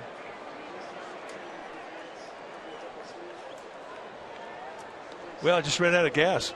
Yeah, that's basically what it amounts to. And you worry now as to whether or not that relief appearance had anything to do with it. So Lincecum out. Dodgers lead 4-0. We'll be back right after this.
Lincecum out of the game with 2 on and 1 out. And the Giants go to the bullpen on this beautiful night at AT&T Park. And to bring the right-hander Juan Gutierrez into the game. Gutierrez coming into his 43rd game. Nice season. He's 1-2 with a 2.95 ERA, 37 hits and 42 2/3. And 30 strikeouts against 7 walks. 4-pitch pitcher. Mid-90s fastball, curveball, slider, changeup. He can throw a lot of different looks at you. There you see the numbers. League hit 233 against him. That's a good number. He's having a nice season. Well, Gutierrez, this is the kind of spot where he can come in and the Giants will hope that he can get the final 2 outs here in the 5th, but then also maybe stay in the game, give him another inning or so. He's equipped to do that. Carl Crawford is the hitter. Swinging away. Fastball for strike 1. Crawford 0 for 2 against Lincecum. And Tim pitched well until this inning. And you do have to wonder whether that relief appearance on Tuesday in Philadelphia had something to do with tonight. Hard to know. Hard to know. And they won a game they might not have won without him. But maybe some effects. Ball 1. Well, I mean, he definitely ran out of gas. You started to see him elevate with his location, which, I mean, that's been the sign. It's been around 132 years. Pitcher starts to come up with his command, and he becomes hittable. And that's what happened here. As soon as he got into a stretch here in the 5th inning, his command just started to dissolve. And I think it had everything to do with being tired.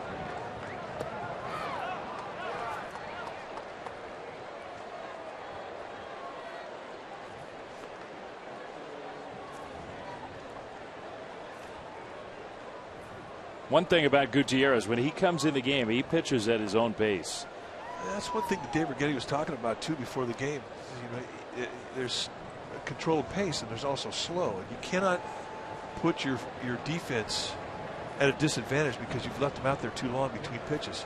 especially this time of year when you've got tired legs on the defensive side. That one hit hard to first, and Morse can't quite get the double play. He tried to catch Ramirez, but a nice play. That one might have gone into the corner and might have scored 2. Now hit right on the button. No chance to get Ramirez. I wonder if maybe he had a better shot at second base. But right there in front of me, thought, I can get this guy. Middle infielders, man, they're sneaky fast. Sometimes they're just downright fast, and it's not even sneaky. Matt Kemp with 2 on and 2 out. 94 miles an hour. Ball 1.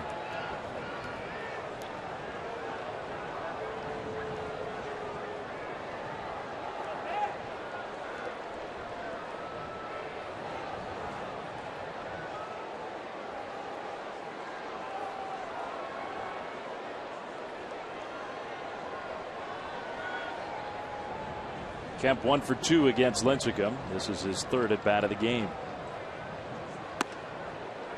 Inside with the breaking ball.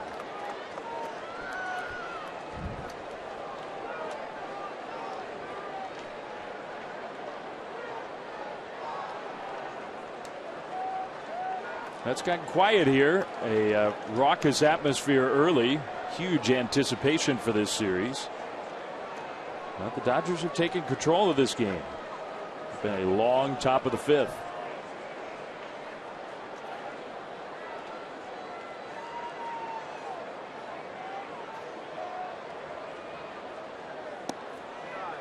(3-0). A walk would load the bases for Uribe. Well, you can get this crowd back into it. You throw up a couple runs on the board, you can get them back into it. But this is a real pivotal at bat in this ball game. With Greinke on the mound, the way that he's throwing tonight, you cannot give the Dodgers any more than what they've got. Kemp swinging away, crushes one deep right center field, and it's over the head of Pence and off that 7th archway. That will score Gonzalez and Ramirez. Kemp speeding to 3rd, and the Dodgers have hit 3 triples in the inning. Amazing. This time it's Kemp, and it's 6-0. And that one was gone in every other ballpark but this one. Yeah, no doubt. I mean, he crushes this thing. Challenges right at the belt, stays inside it. I mean, this one he was rolling was his signature swing of the bat. He'd take on the opposite part of any ballpark and knock it out of here. And here he almost does it. About halfway up the wall, 1/3 of the way up the wall. And with his speed, an easy 3-bagger. Tony Abreu, I thought, may have had a chance. But then there was a little bobble in the exchange. And once that happened, an easy triple. So now the Dodgers have really busted it open. And Uribe takes ball 1. Well, the Dodgers came into this game leading the major leagues in triples hit. They got D. Gordon, who leads the National League. Yasiel Puig. And the Giants have allowed more than anybody else, which kind of surprises me. Although in this ballpark, good triples ballpark. Uribe to left center. Colvin. And at long last, the top of the 5th is over. But the Dodgers bat around. They score 5 times, and they knock Lincecum out of the game. They lead 6-0.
Has something for everyone. Hurry in and save big on 15 models like the redesigned Corolla and fuel-efficient Prius. Toyota lets go places. Well, the scoreboard looking a lot less pretty now. The Giants give up 5 in the 5th. It's 6-0 Dodgers. Another one of those boats out on McCovey Cove. Anchor down into San Francisco Bay. They got a baseball party going. Just spectacular tonight. 76 degrees at game time. Shorts weather out on the bay. But the Giants have a lot of work to do. The Dodgers sort of making a statement here. With Tyler Cova, this will be his first at bat of the game. He came on when Hector Sanchez had to leave. And we still have not gotten word from the Giants clubhouse officially, although it was obvious to everybody why he had to leave. He took a foul ball off his mask and was not well. Colvin tops that one foul. And there's what we're talking about. Hector Sanchez behind the plate tonight for Lincecum. Gonzalez right off the side of the mask, which happens so often. This is one that just wouldn't go away. It lingered on and on. And I mean, to his credit, he came back in the inning. He took us at bat, and he got back to the dugout, and he was not right. So out he goes. He talked his way to stay in the game momentarily, but not good. And you wonder if the Giants, they've already made moves before this series, getting 2 players up with 2 on the DL, whether they may have to do something else after this game if it's really a concussion. Well, there's a protocol, and they'll examine him, and if he can't pass the test, then they will go on the concussion disabled list, and it's a 7-dayer. Brandon Belt on that DL. Finally today, Brandon Belt starting to feel good. Did get some other good news about Angel Pagan has taken some batting practice from both sides. Yeah, that was good news. So, Giants starting to get healthier. But the concern tonight for Hector Sanchez. Now sort of going in waves. Ball 3 to Colvin. Belt and Pagan improvements, maybe not right around the corner, but getting better. Scudero Adrianza on the DL, and now concern for the backup catcher.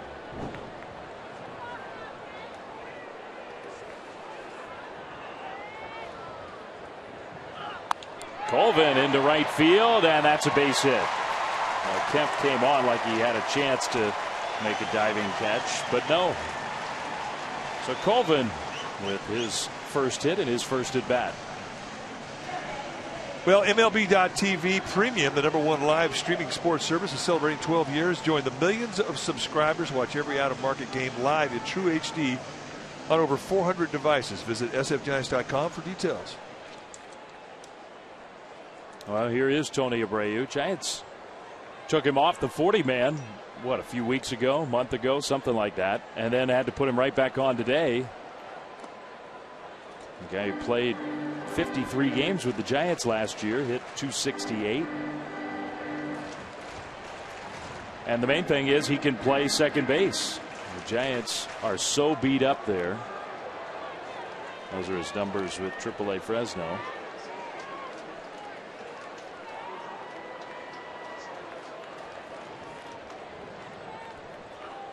Abreu out in front of that changeup. Dodgers in their Los Angeles years, Dodgers, just like the Giants, came west in 1958. Had never had 4 triples in a game until tonight. They have 4 triples in the first 5 innings.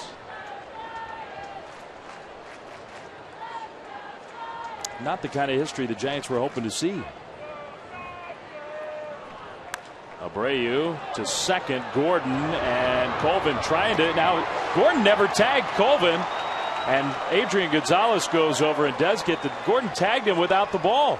I mean, I don't know whether D. Gordon thought that was going to fool somebody or what. Well, he kind of flowed with the play.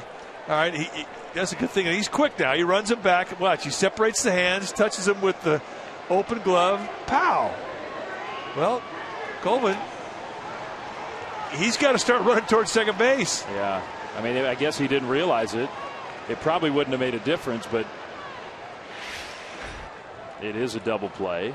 Alfonso Marquez going, next time, use the ball to tag him with. So I mean, that's an unusual double play. Pence Dodgers a pop-up, and this will be a quick inning. Gordon, snow cone. Quick inning, eventful inning for D. Gordon. Doing it his own way. Dodgers lead 6-0.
Networks, cloud-connected security and storage solutions designed to simplify IT. Reclaim your network with Barracuda. 6-0 Dodgers out hitting the Giants 10-3. Jim Lincecum out of the game in the 5th. Gutierrez stays in here to begin the 6th. At the bottom of the order, the catcher A.J. Ellis. It's been a tough year for Ellis. Has been hurt and has not hit much. The on-base percentage high as usual, but a key part of this team. When he was out, they got almost nothing from the catcher spot. They played a lot better with him back. He really is a good catcher, and the staff believes in him. That's a big deal.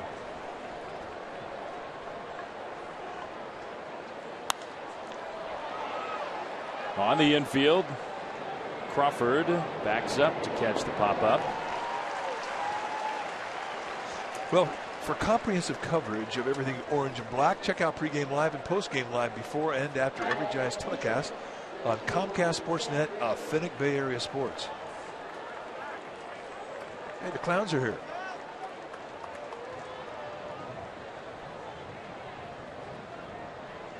It took them a while to get ready for the game. Well, you see them just about every game down in Los Angeles, these two guys. Just a couple of clowns. You could say it and get away with it. Strike one to Greinke.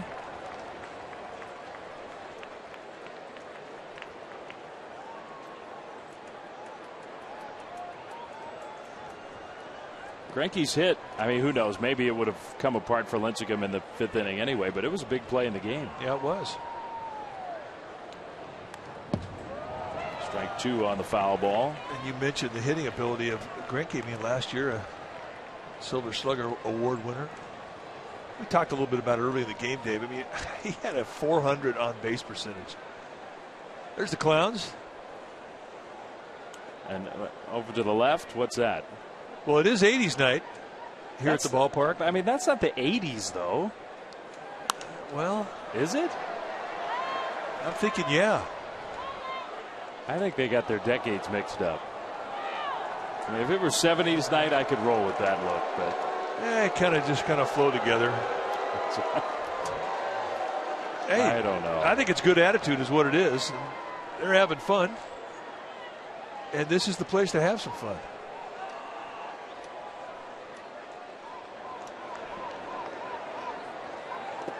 in the dirt.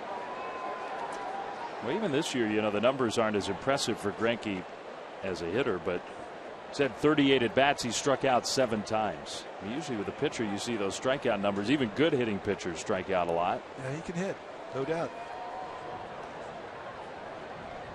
Good athlete. I mean, there's not a whole lot he doesn't do right. I mean, he holds runners on, he fields his position, he can hit, he can bunt. All the things you need to do to help yourself win at this level as a pitcher. Strike 3 called. And he looks good taking that called strike 3 slider. Just when I was giving him a little props for not striking out.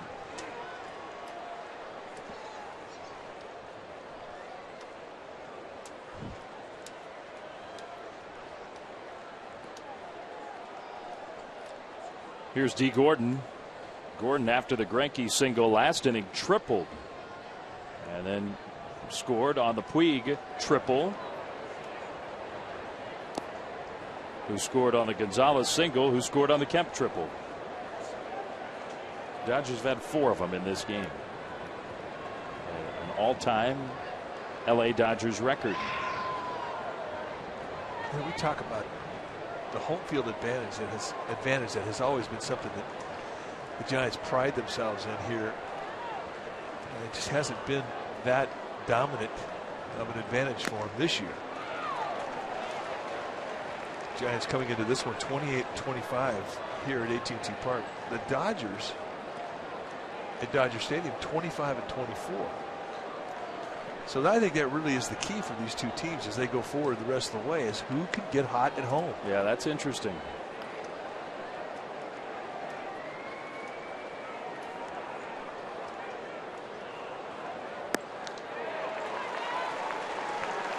Gutierrez with the curveball for strike 2 swinging.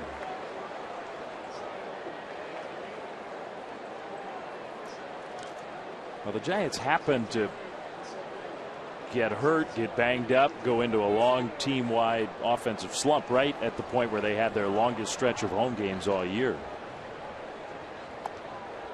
And tonight they're facing Greinke. They're not hitting. They haven't scored. But tonight's a good night to hit. You can't really blame the ballpark tonight.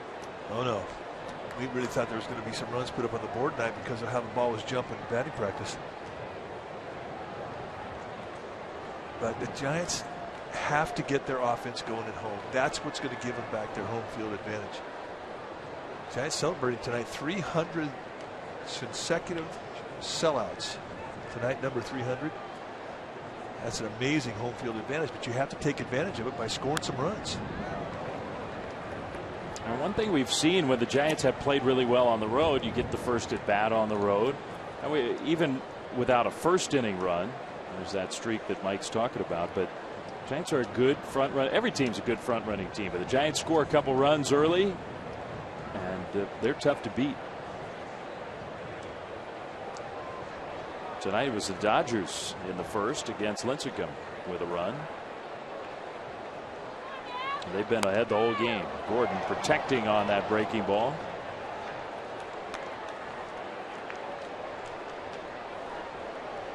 Well, if Gutierrez could throw a 0 up here, the bottom of the 6th inning is going to be a very, very important inning. Down 6-0 in this ball game with the heart of the lineup coming up against Greinke for the 3rd time. They need to do something. They need to put some number on the board. Anything.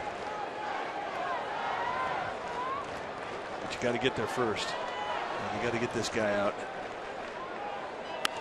Ground ball. Sandoval diving play. Does he have enough time? No. Gordon's just too fast. A great effort by Pablo. Now Pablo's slow to get up. Man. He's been playing a lot of innings, and he hadn't missed any games. He had a play in Philadelphia tonight where he really jarred his neck, and here I think he may have jarred it again.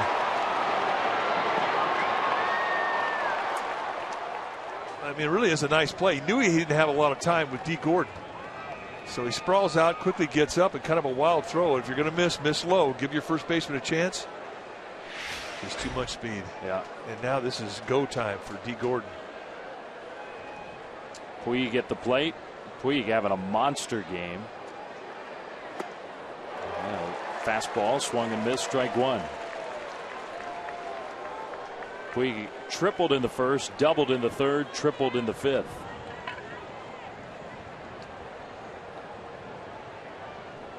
Yikes.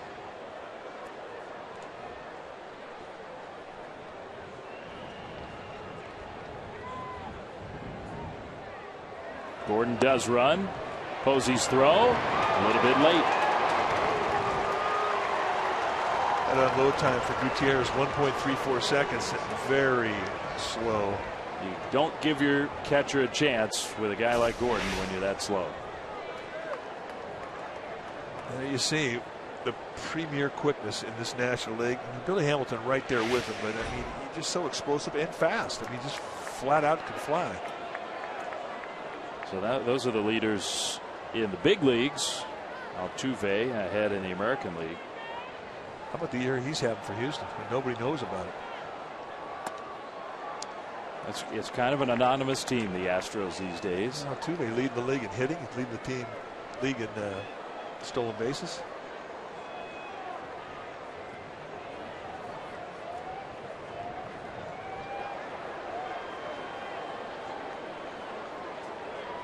Dodgers can add to their lead. Gordon with the infield hit and a steal.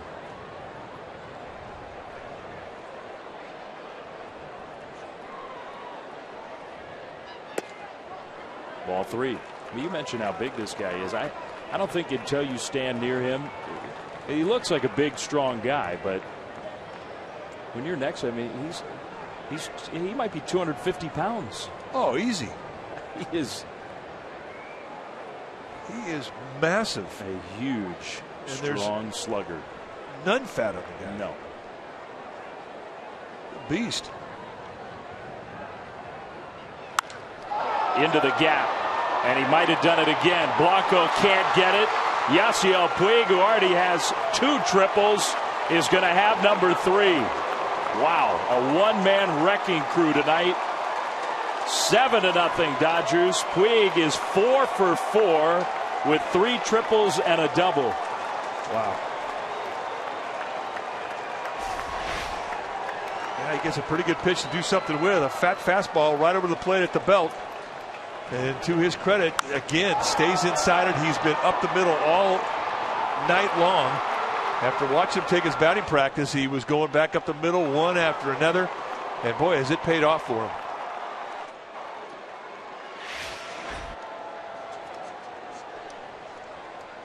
Last time anybody had 3 triples in a game, Denard Span, who was playing with the Twins in 2010, did it.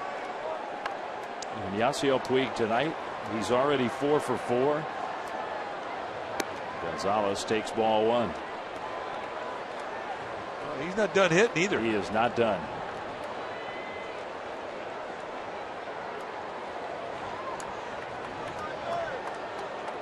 Just incredible to watch. Well, just extremely athletic. The power speed combo to watch him hit it as far as he hits it and then run as fast as he runs. Now the Dodgers are also pretty excited as to how this guy is learning the game. Yeah. When he came up here, I mean, he was as raw as it could be. I mean, physical, but just raw.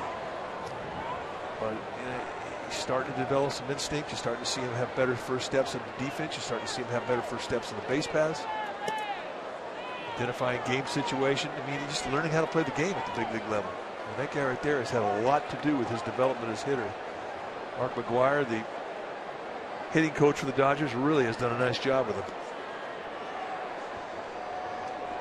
And he's a much improved hitter. I mean, it's not just all those things that you're talking about are very important. But I mean, he's got a much better command of the strike zone now. He'll work a count.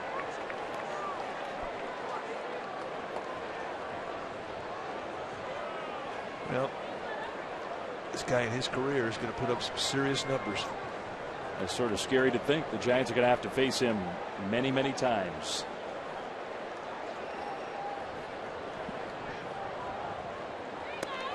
Ball 4. Gutierrez not sharp.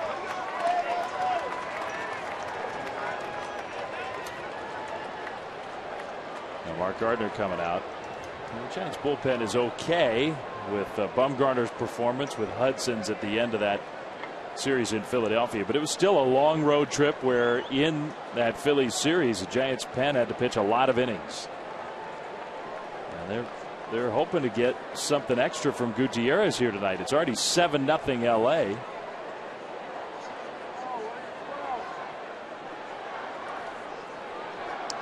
Well, there's a new morning newscast in town. Telemundo 48 Primera Edición. How'd they do?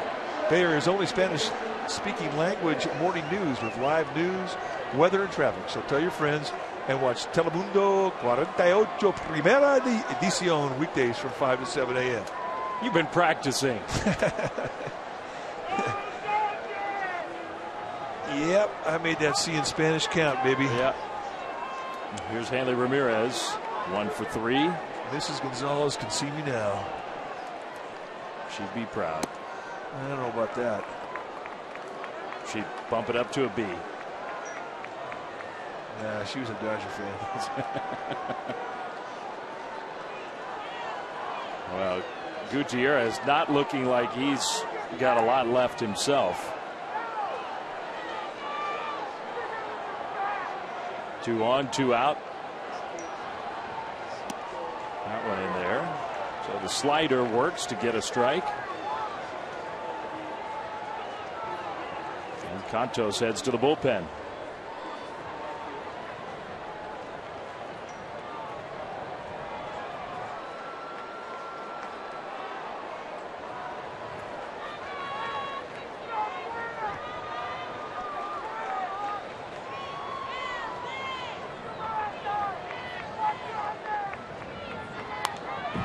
Pretty good cut.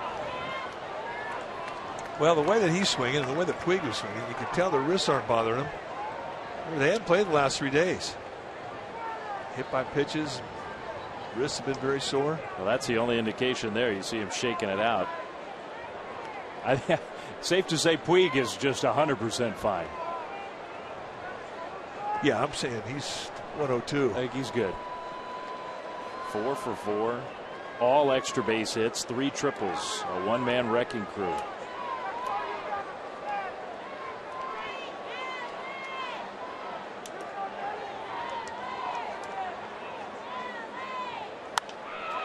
That's a pop-up. Abreu out, Pence coming in, and the right fielder Pence for the 3rd out. But another run and another triple for the Dodgers. It'll be Blanco, Posey, Sandoval when we come back.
Aquarium, what's in the water? Brought to you by the Monterey Bay Aquarium. Share the awe, share the love at MontereyBayAquarium.org/love.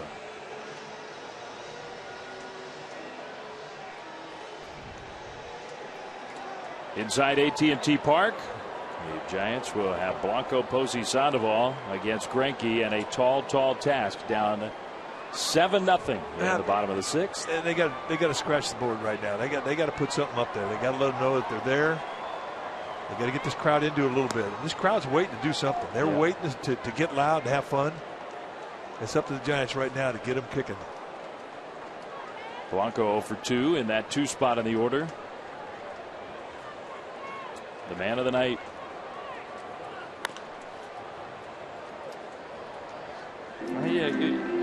It's not that many games at bats, so you try not to read anything into it, but it's almost like Blanco's allergic to the top of the order. When they've hit him down lower, he had a pretty good road trip, had a lot of good at bats, hitting 7th, hitting 8th. Yeah, I mean, he had 2 really unbelievable days when he had 2 hits against Cliff Lee, and then he had 2 hits against Cole Hamels.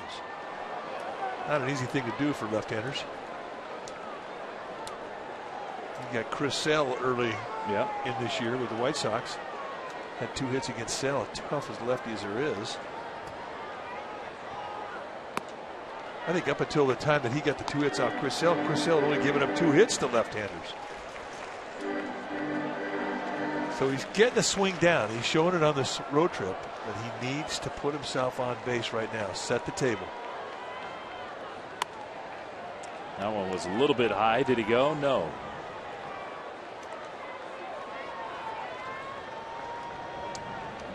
The 5 triples for the Dodgers ties their all-time record. They did it against the Giants in 1921.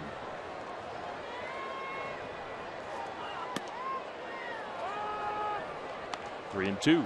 Take it all the way. As you should. Yeah. Why not? I mean, Blanco knows how to hit the leadoff position. You can't be afraid to hit with 2 strikes if you're going to be a guy to lead off. Strike 3 called. Well, he took all the way and took strike 3. And that's paint on a 3-2. And that's what Greinke's all about. I mean, the other thing too about Zach Greinke is that I think that he stays as unpredictable through the course of 4 at-bats as any pitcher in the National League.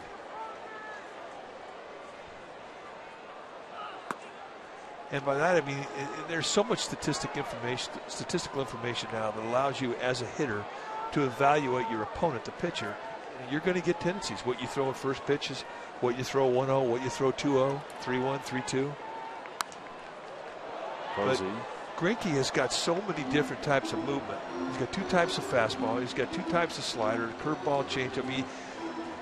And he's got touch with all of them. So he can add and subtract speeds on all of them. And with all of that different movement and speed that he can give you, he can paint the corners with it. And I don't know of anybody else in all of baseball like him because of that ability. And that makes it tough and unpredictable. Posey, a little check swing. I'm not sure how he did that, but he stays alive. All right, give our ball, dude. Good play. Zach O'Rourke finally getting some action. Zach, I know she's cute. Yeah, you're going to hear that one. Giants fans right now. We're a little sensitive tonight, down 7-0. Found the one Dodger fan in the section. Posey strikes out swinging. That's sinker in the dirt. And Greinke gets another strikeout. Maybe the changeup. No, I think you called it right. 8 strikeouts now. Yeah, that was a changeup. It was a circle change. I mean, he just doesn't get predictable within your 4 at-bats or your 3 at-bats against him. I mean, we saw that with Brandon Crawford up. An opportunity. He struck him out on a 3-2 slider, a little cutter at 90 miles an hour. He hadn't even showed him that pitch all game long. Saved it for a 2-strike surprise. And that's what makes Greinke good. The ability to do that. Well, that was a big spot of the game. It was 1-0. Giants had 2 on. They might have already tied the game if not for Juan Uribe's excellent defense. And that strikeout of Crawford looming large. Then the next inning, the Dodgers broke it open.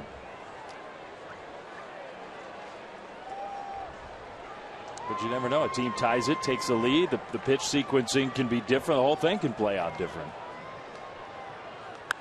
Go to your bullpen a little more aggressively. Who knows?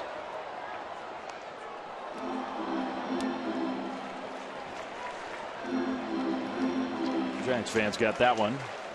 They're going to find a way to be happy. And a foul ball, that will light you up.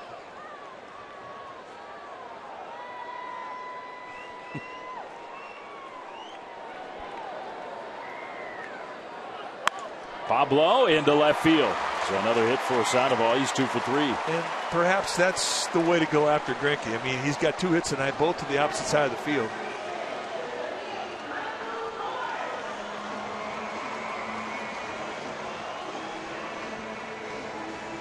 Here's Morse. Morse had an infield hit. Those don't happen all that often for him. And also flied out near the warning track in left where he got under a breaking ball from Greinke, and I thought almost hit it out. Just missed one. The Giants need his power back.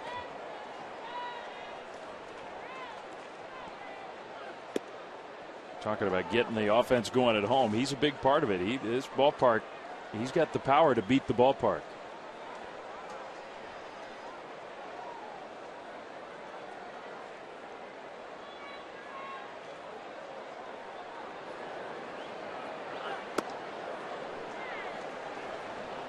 One and one to Morse. Contos back to work in the bullpen.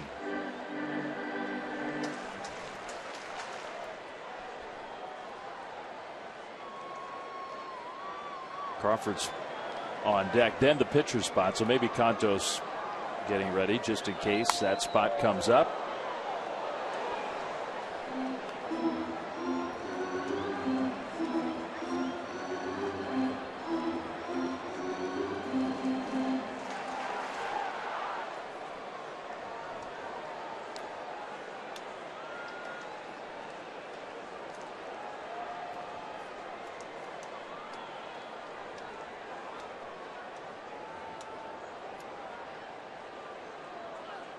In the dirt. Trying to put him away with the slider. There's Brandon Crawford.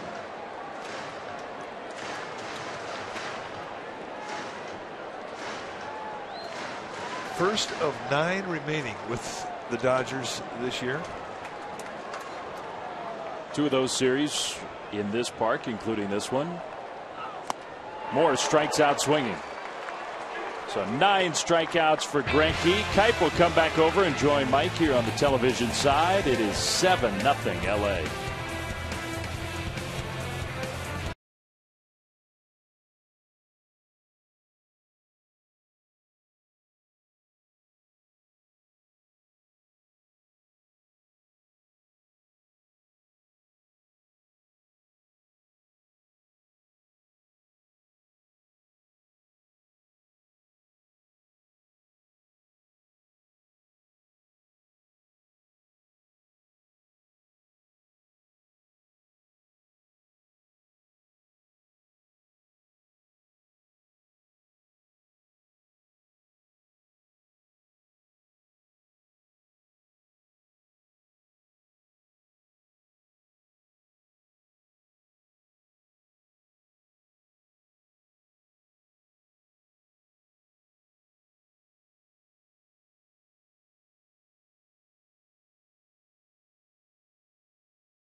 Pittsburgh Pirates coming to AT&T Park starting Monday, Tuesday, and Wednesday. Monday, Tuesday games, both 7:15 starts. The final game of the series, a Wednesday day baseball game in the city with a 12:45 start. You need tickets. There are tickets remaining for all 3 games. Go to sfgiants.com/tickets. Here we are heading to the top of the 7th inning. It is all Dodgers at this point, 7-0 Los Angeles.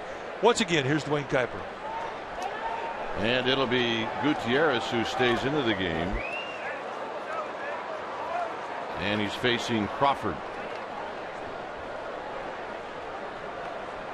And Crawford takes down low.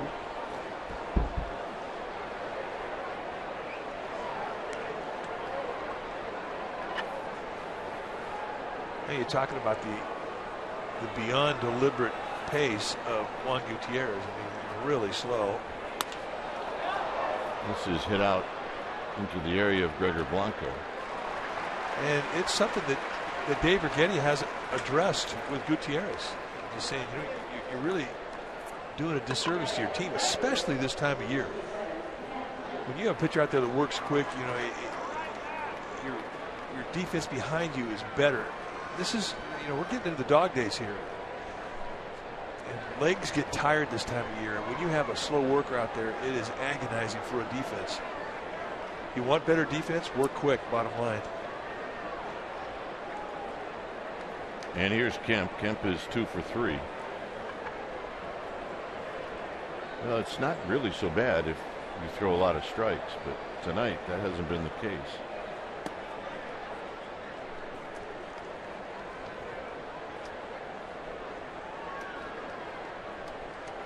Cantos is getting loose in the bullpen.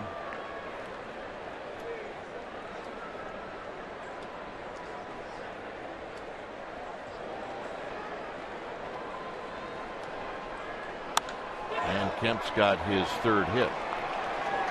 So Kemp, who didn't look like he was much of a hitter in his first at bat, has gone 3 for 3 since then.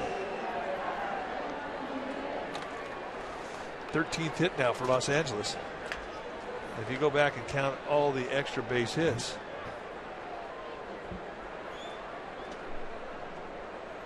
there 5. Well, it's the 9th hit since the 5th inning. 5 extra base hits, and 4 of those are triples. 5 of those they're all triples. No, so there's 6 extra base hits, 5 triples and a double. Well, Puig did everybody a favor in the 3rd by stopping at 2nd.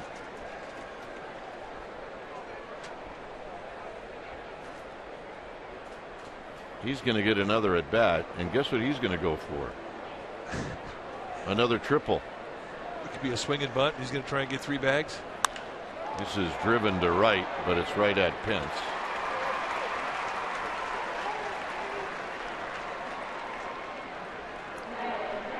Yep. Well, this is a ballpark built for triples, no doubt. And if you can split the gap, I mean, the Dodgers got guys that can run. Gordon, Puig, Kemp, all can run. And they've all got triples.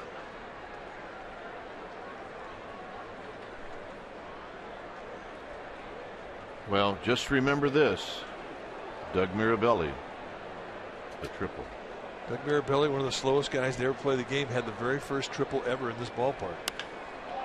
Alice skulls one foul. Also remember this, and it wasn't in this park. I believe it was at Fenway Park. Benji Molina needed a triple for the cycle, and he got it.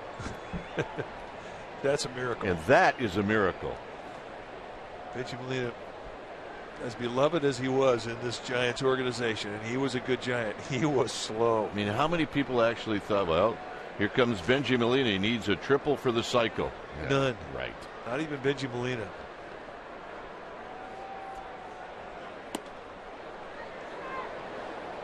Yeah, they're telling us in the truck that we got to slow down a little bit. Benji did have 6 triples. I wonder how many he had here.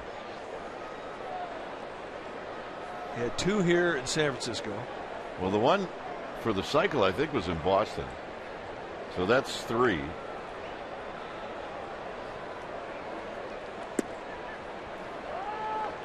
probably had one in Colorado.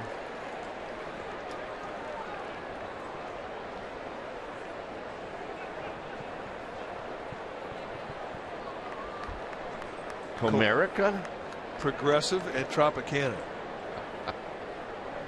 How about that?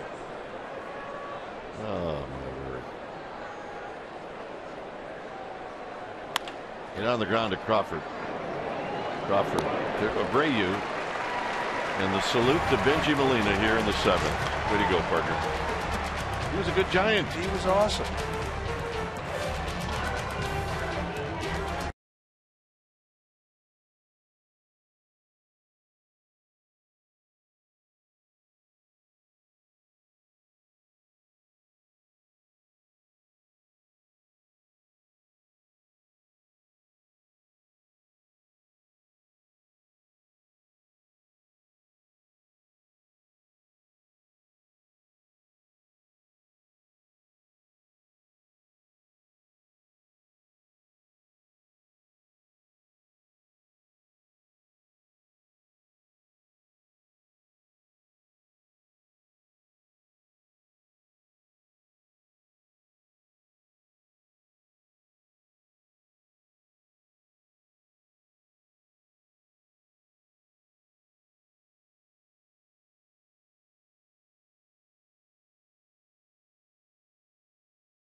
Game 2 of this series, and then we will be back with you on NBC Berea and the Giants television network Monday night. John will be back for that at 7 for the Giants and Pirates from AT&T Park right here in San Francisco.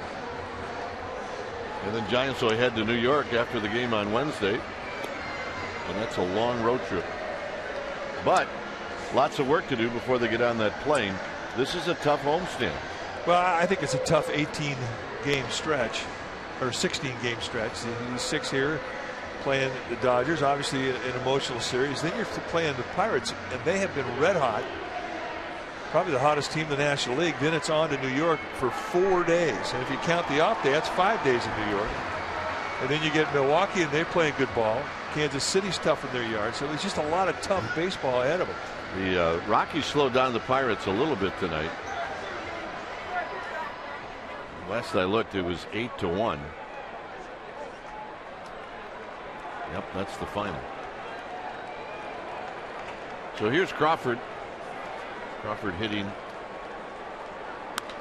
here in the 7th inning, and he pops this one up for Hanley Ramirez, who makes the catch. It's number 97 for Greinke.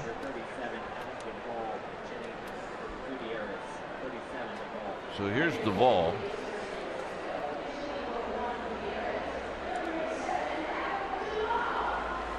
Duvall had a big hit Monday in Philadelphia. Put a dent in Cliff Lee.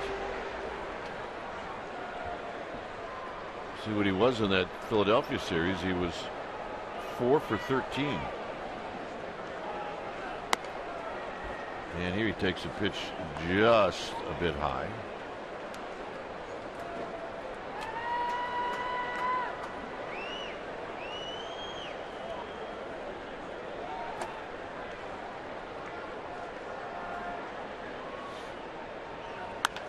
Down the right field line, and that's going to be a souvenir. It's 1 ball and 1 strike.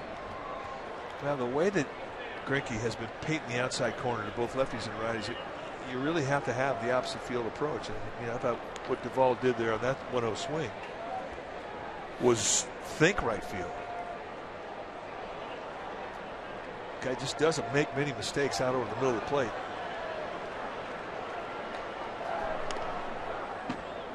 A rare curveball, but a good one. Yeah, right off the end of the bat.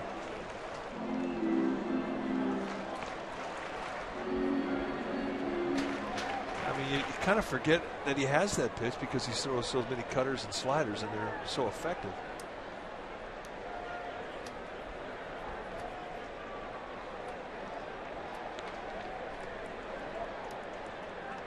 One-two pitch. Hit on the ground to Hanley Ramirez.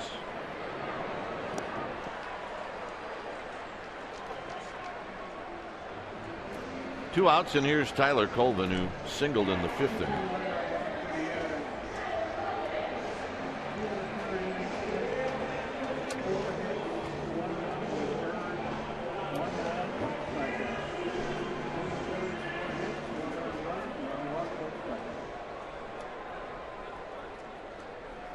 Colvin with that base hit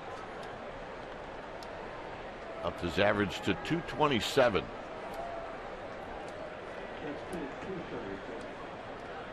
And the first pitch is down low.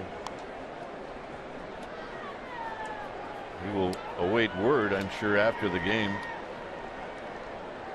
There will be some type of a report on Hector Sanchez. It's the one spot on the field defensively that you have to make decisions very fast. You cannot go into a game with one catcher. Cannot. Now, the Giants do have some backup catchers. We talked a little bit about him earlier with Sandoval. I mean, if need be, I mean, he could get you through it. And they may have a couple other volunteers, but you're right. You've got to have a regular catcher, a guy who can catch a full game, 2 or 3 in a row if need be. That was a massive ugly finder.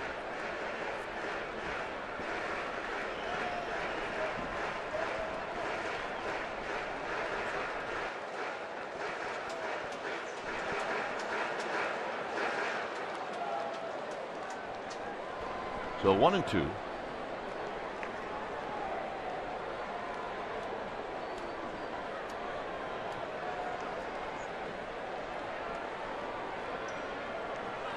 And down low, it's 2-2.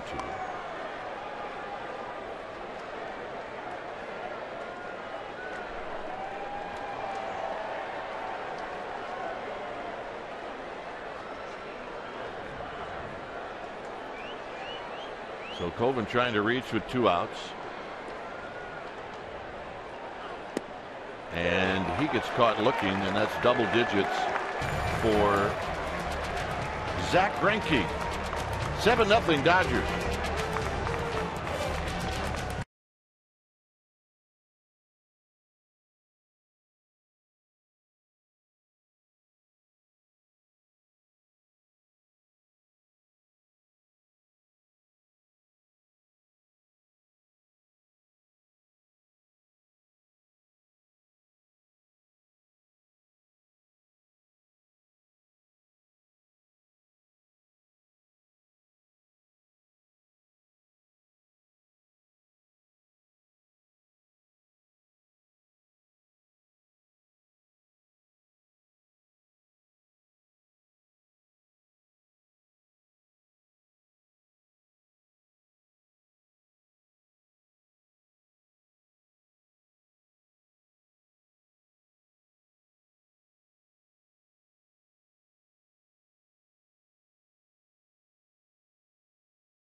Giants coverage on Sportsnet Central every night at 10:30. Comcast Sportsnet, authentic Bay Area sports. 7-0 in favor of the Dodgers. And Mikey, we got a new pitcher. That's going to be George Cantos. He's done a real nice job since being called up. He's had a good season in general. 13 games this year, 2.84 ERA, 3-0. Over a strikeout an inning and just 22 base runners in 19 innings. I mean, those are really solid numbers. And he's a guy that can give you 4 different looks now with movement, whereas before he was just a guy who could give you 2. He's got a real good slider. That's always been his bread and butter. Fastball, he will 2 and 4 seam. His velocity will go anywhere from 90, 93, and occasional 94, and he'll give you a changeup. Arias is now at third. Sandoval out. Morris is now at first. Or make that Duvall is now at first. Morris is out. So as this game moves on, your starting third baseman is out. Your starting second baseman is out. This was the third first baseman for the Giants.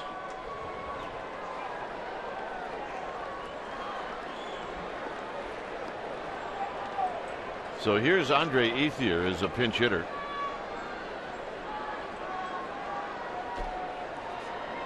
And Cantos to Ethier.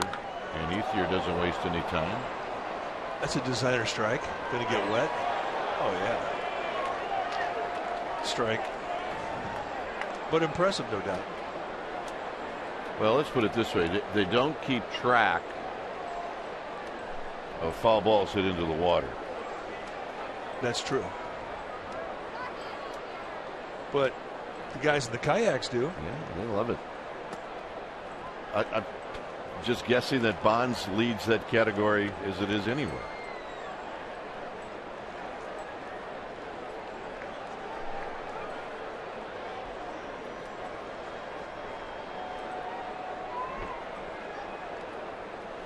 Here's the 1-1.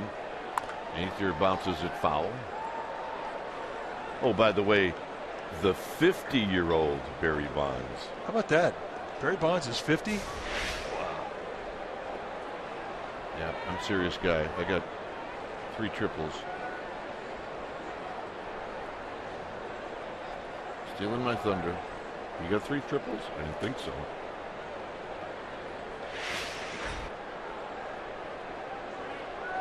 Well, you have a 7-0 lead. You can be all smiles.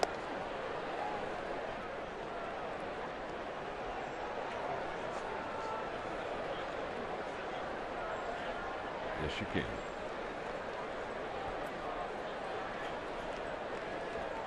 Two and two.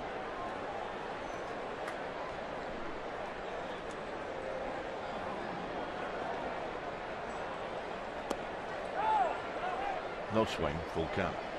Good check, though.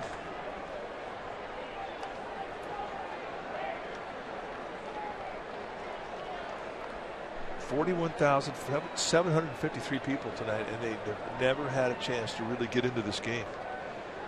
And it has been all Zach Greinke's fault. He was masterful tonight. Plus, in the big inning, he got the hit that started the rally.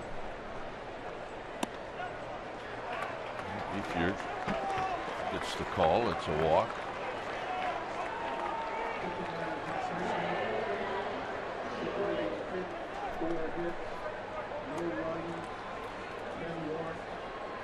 So here's Gordon.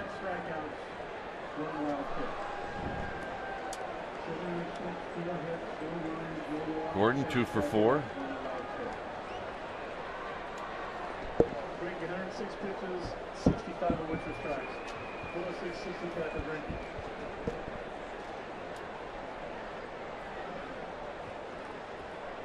And the first pitch is wide. Well, the look on her face just pretty much sums up what has happened here. Giants fans came to party, and there has been no birthday cake. Is that a long phase? Yeah, it's a long phase. One ball and 1 strike to Gordon.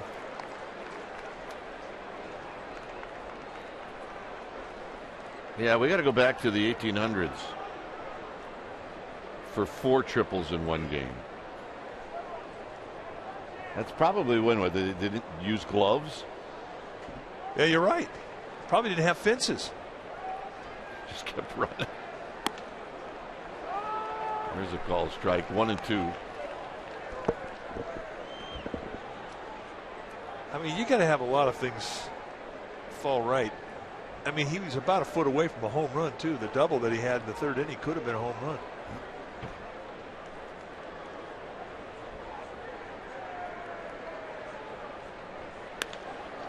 And a base hit. So Gordon, who didn't have any hits his first 2 times up, is now 3 for 3 after that. Well, you like to watch triples? Well, here, take a look at these. Now that's the one that kind of kicked away, and Bruce Bochy sort of argued about. Here, this is just flat out triples alley. Go get him. And then again, boom, triples alley. Go get him. Split the gap and run away. I mean, that's stand-up style. I might have to put, pick an infielder and just play him in triples alley right now. Well, you're right. Maybe take Arias. No, Abreu.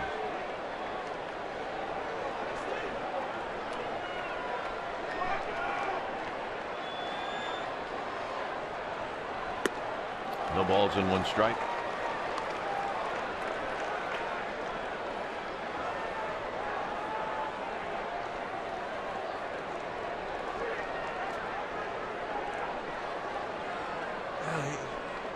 Found that amusing. Didn't like his swing.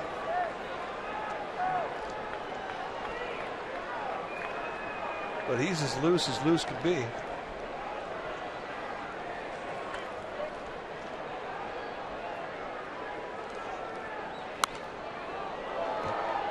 Well, you can see he likes that pitch out over the plate.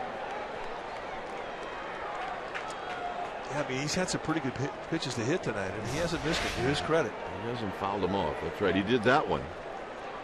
But all 4 hits have gone gap to gap, from left center to right center. And that's what he did today when we watched him take batting practice.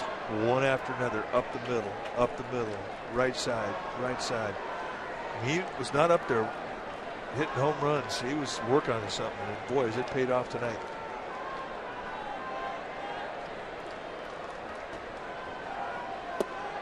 Way outside, 1 and 2. Remember, nobody out. 8th inning.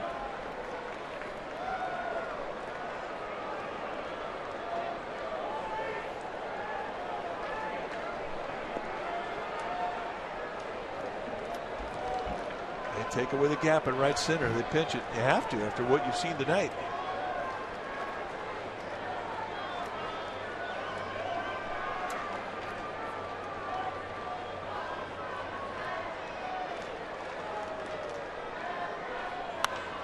Out of play.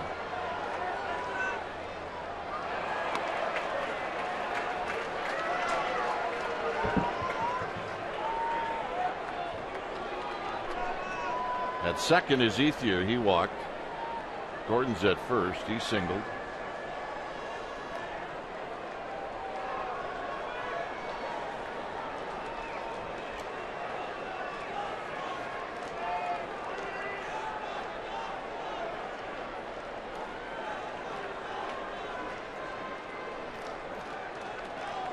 Canto's taking a long time. It's 1 and 2. No, I just think he's just up there shaking. He wasn't going to throw. He's just going to shake off until Puig stepped out.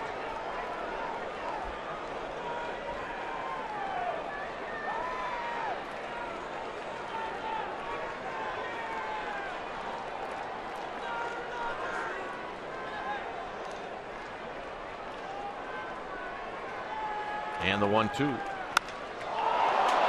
This may go. This may not. And Puig is retired, and that's the biggest ovation of the night. Ethier goes to third. Well, they've been waiting for something to cheer about for a while. And I guess if you send the big fella back to the dugout once on a night where he's got 3 triples and a double, it's something to cheer about. It's kind of funny now watching people leave. So here's Gonzalez.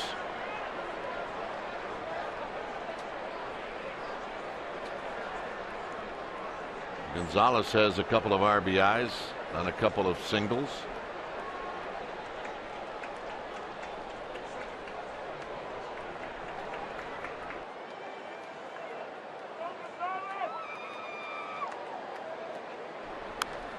And there's a foul back. It's no balls and 1 strike.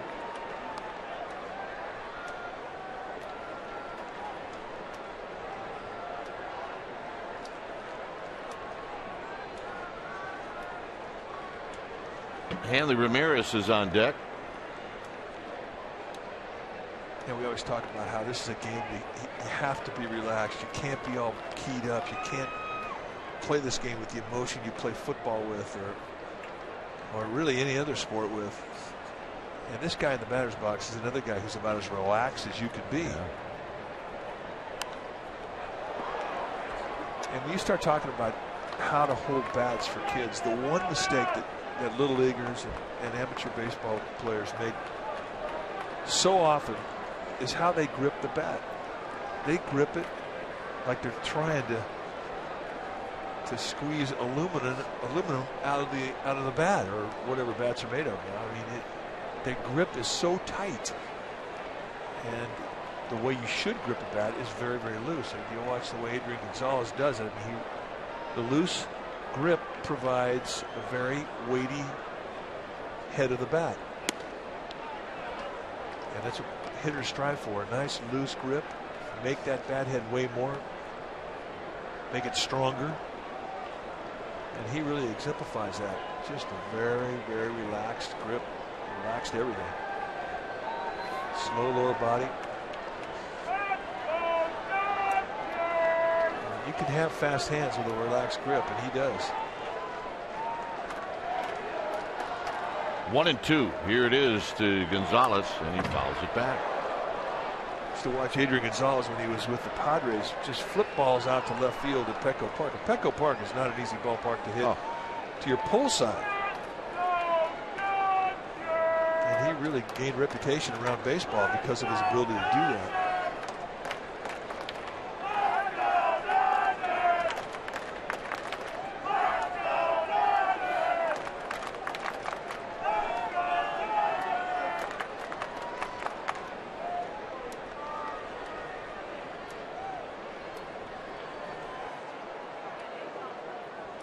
One and two.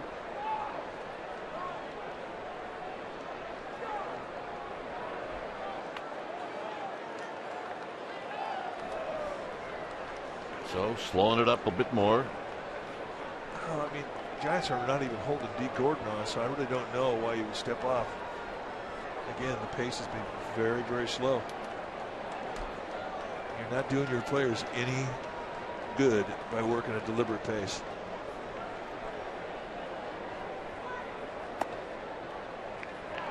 2-2.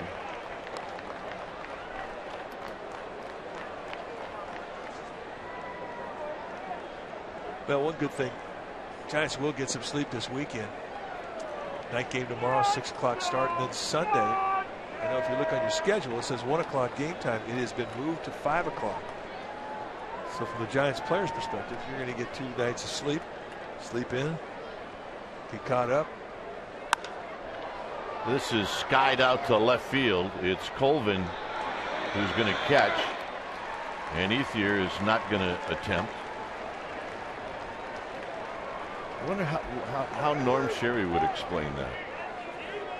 Well, that's almost a full day off. Now, Norm Sherry occasionally would approach and say, we need you to pitch on the 4th day. I say, all right. He says, but today's a night game, or today's a day game, and in 4 days you're going to be pitching a night game, so that's really 3.5 days off.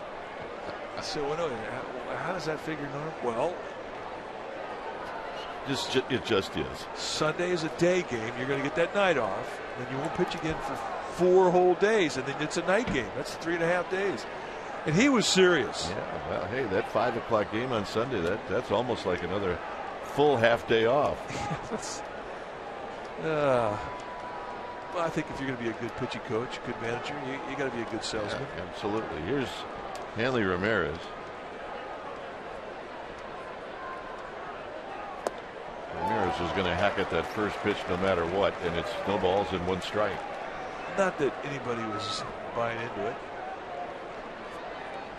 You just don't see that very often anymore, and you don't see it done very effectively anymore when it is done, where a guy will come with 3 days rest and pitch on that 4th day. 5-man rotations now so geared to pitch on the 5th day, and if they get an off day, they stay right with it, and then it becomes 6 days between starts.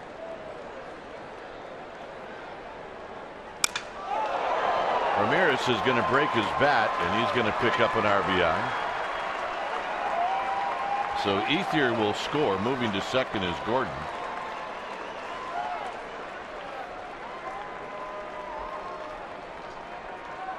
And that'll bring to the plate Carl Crawford.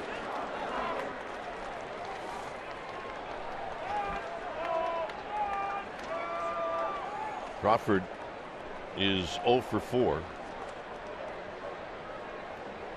Well, for George Cantos, he's going to look back at this inning and go, I walked a leadoff hitter. Well, yeah, it was a 7-0 game when you did it. And that is frustrating. I mean, look, it's no fun for anybody to have to close out a game under these conditions.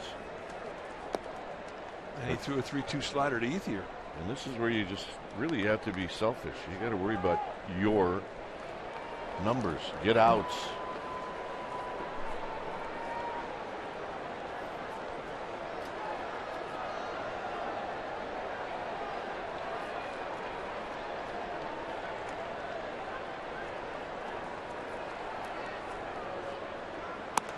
One ball, make it 2 balls and no strikes.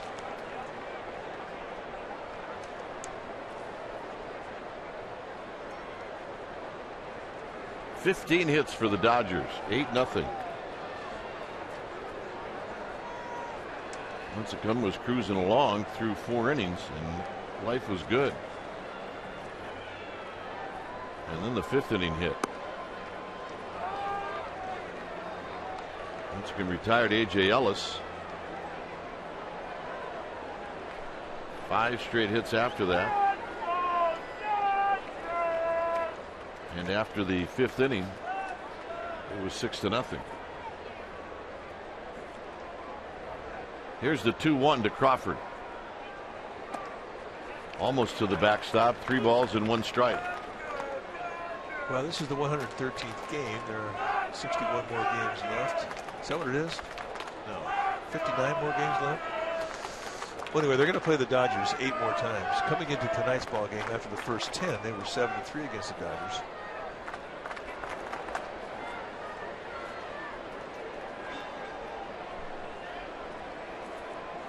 No, it's 102. That's how many games they play. 102, not including this one.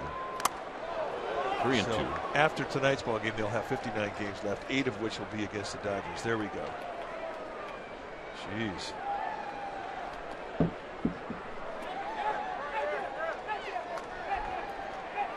So a lot has to be determined between these 2 teams, and it figures to be quite a race the rest of the way.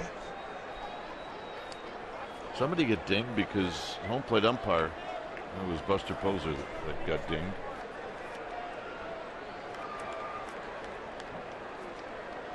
Don't need any more dings to our catchers.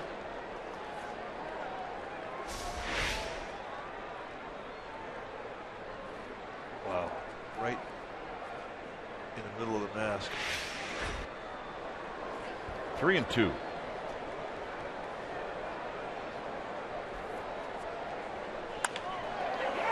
Crawford's going to track this down, and that'll end the inning. 8-0.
Get 0% APR and 15 popular models like Camry, RAV4, more. Toyota, let's go places. There you see hits in the National League. The leaders, Hunter Pence is on top. 125 knocks.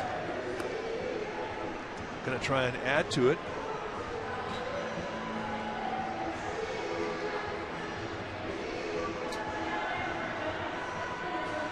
Eight nothing. Chris Perez will be the new pitcher. Take a look at the numbers for Chris Perez. 40th time that he's come in. 0-3 with a 5.20 ERA. He's got a good arm. I mean, he's going to run sink up there. It's going to go low to mid 90s, hard slider and changeup. But he just has not had great command with all that great stuff. Miguel Rojas comes into the game at shortstop. Henry Ramirez out. And Abreu takes down low. 1 ball and no strikes.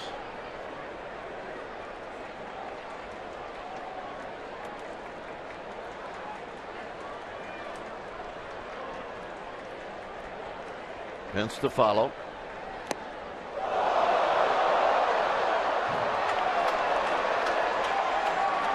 Look out, Linda.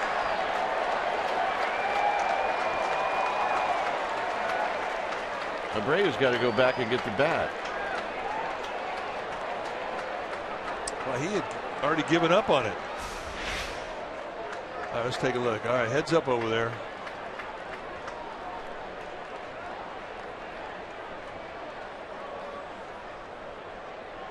Well, everybody okay? Camera's okay. One more look. Well, that's a pretty good bat throw right there. Kind of dinged Linda a couple times. Good. Wish it would have hit Stan. Former Giants trainer Stan Conti. Just kidding, Stan. That would be a serious ugly finder if it hit Stan. That's true. Stan. Look at that. Ugly finder. Stan Conti, a longtime trainer with the Giants. When Ned Colletti went over to the Dodgers as their new general manager, he took Conti with him. Good trainer. 2-2 now to Abreu.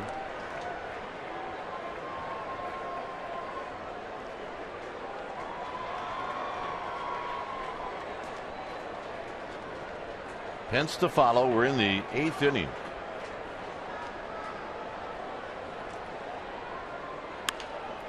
And right back to Perez. And that's out number 1 here in the 8th inning. And here's Hunter Pence. Yeah, he had a rough outing in Pittsburgh. Well, 4 walks. Got 1 out, and all 4 of those walks scored. Ouch. The Giants would go on, or the Dodgers would go on to give up 12 runs to the Pirates that day. And they went down in defeat.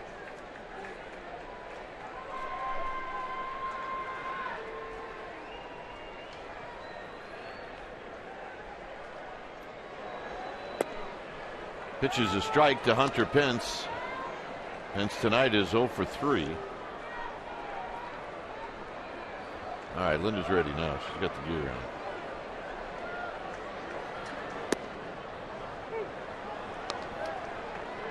Well, I think the bat did wing her in the back of the head. I think it did.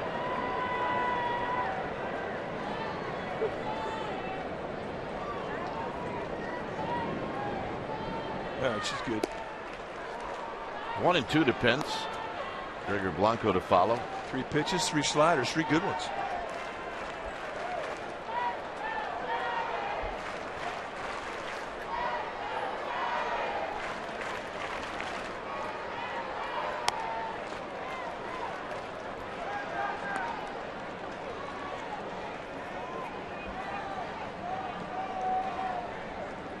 Two and two.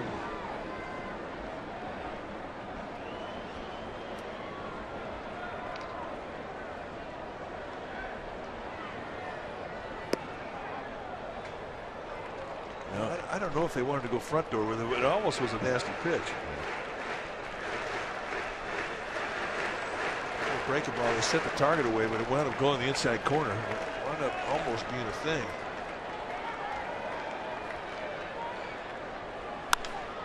Pence skies one into center field for Puig.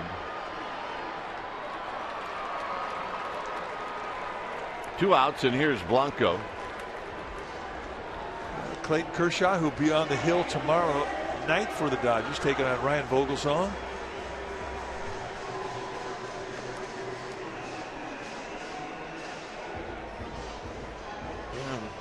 He hadn't really pitched that well against the Giants. Well,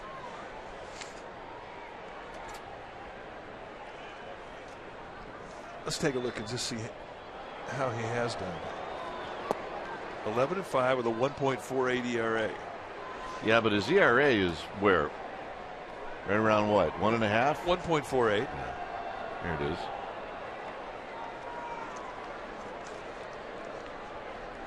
Yep. Got your hands full. Ball back.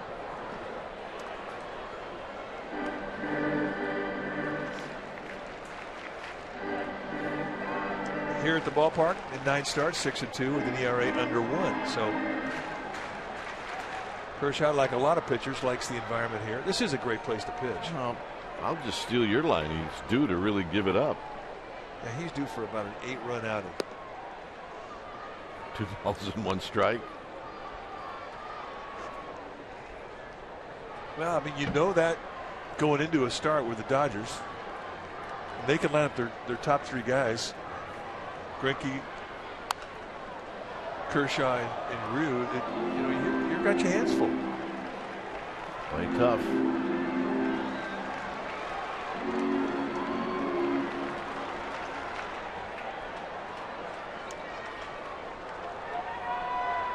Uh-oh. We have a winner? Yes, we do. Dad brought his glove, got a ball. She's in. And Gordon from the outfield grass, and that'll end the inning. 9th inning coming up. You're the man. It's 8-0 LA.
For the Dodgers, the big inning, the 5th, where the Dodgers scored 5 times.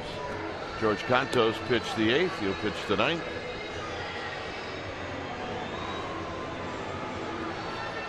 This one got away from the Giants.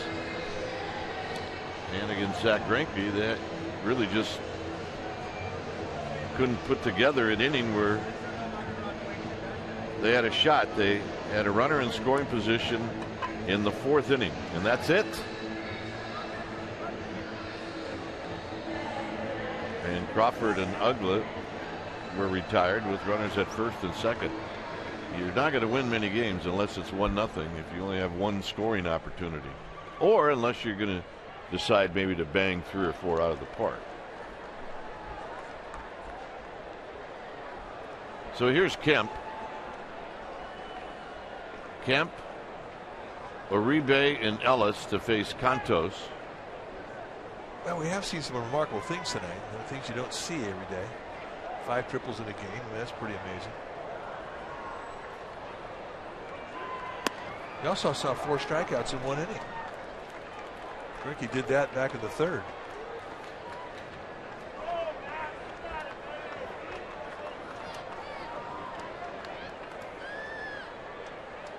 Here's the 0-1 to Kemp. Kemp 3 for 4. He's got one of those 5 triples.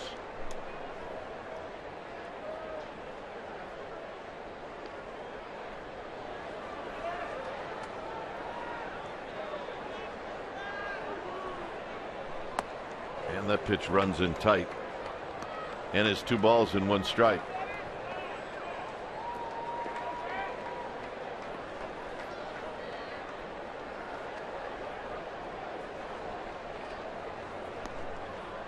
Uribe to follow.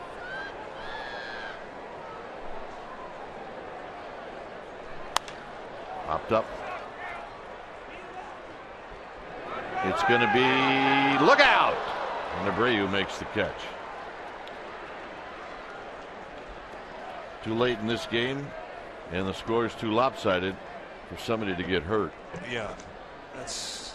We've already seen one guy leave the field tonight, injured. Don't need any more. But I mean, is that a concern when you have a guy called up? Now Abreu hasn't been here all year long. Yeah, absolutely. I mean, he has played on the field. He did last year with Hunter Pence, but obviously this is their first game. And you got to know that that guy in right field is going to try as hard as he can, full throttle on everything.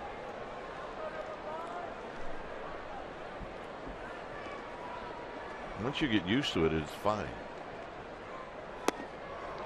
That's why Don Mattingly was saying that's the one thing he was worried about putting Puig in center field. Is he going to run over my other outfielders? Well, that's a concern. I mean, Hunter Pence is a big man too. I mean, 6'4", about 210, 215. I mean, just raw boned and lean.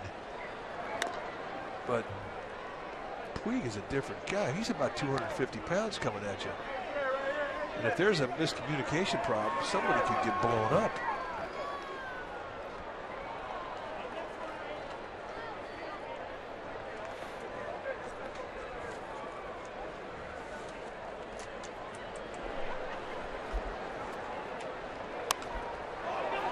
Uribe pops it back and out of play.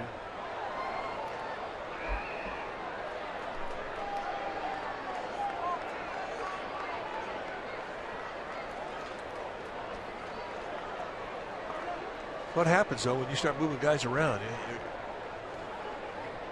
You're assuming that communication is going to be something that is going to be consistent. It's going to be loud enough, but it's not always the case.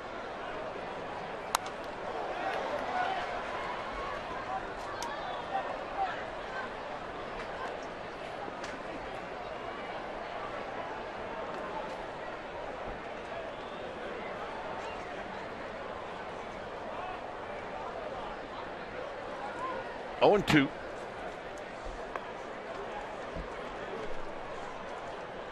think I'm going to retire this shirt after the game. Yeah, you don't like it anymore? There's no runs in it.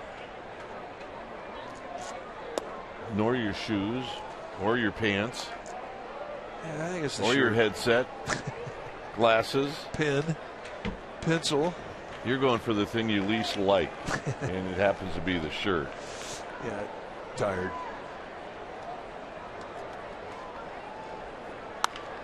Out of play again.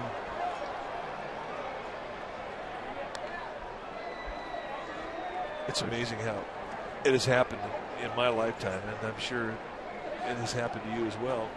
You'll get a brand new shirt, go to the ballpark, and you get knocked out in the 3rd inning, give up 6 runs, and guess what? That shirt will never be worn again. At least not for a while, that's for sure.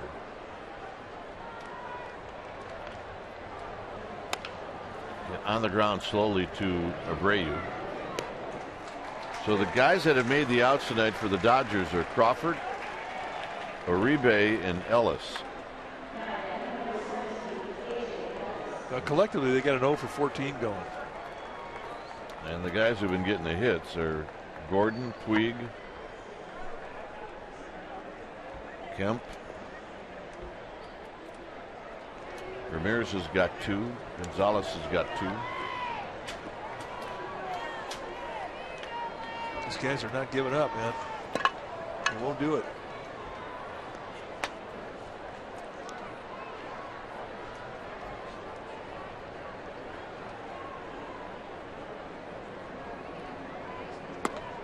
And a strike to Ellis.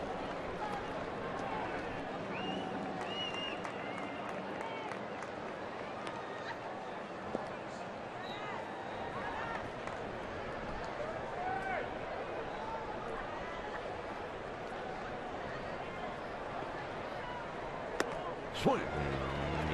Good hard slider right there. Good snapper. Man, that got me in trouble with my mother-in-law one time. She gave me a nice shirt. Went to spring training with it. Spring training. First start. Wore their shirt to the ballpark. Got 1 out. Gave up like 6. That was it. Ellis started to go but held up. 1-2. Well, that's when, my friend, you were taking spring training too serious. Well, you do when you're trying to make a team. You're young. But I don't think she'd understood if I'd have said it had 6 earned runs in it. Well, you're right. 2-2. This will be, and the reason Romo's up is this next pitch will be number 46 for Cantos. Well, that pitch count's going to get him the rest of the weekend off, I would imagine.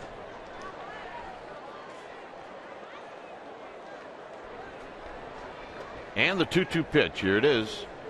And he got him. Bottom of the ninth coming up.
And we have a new pitcher. It's Paul Mahallam.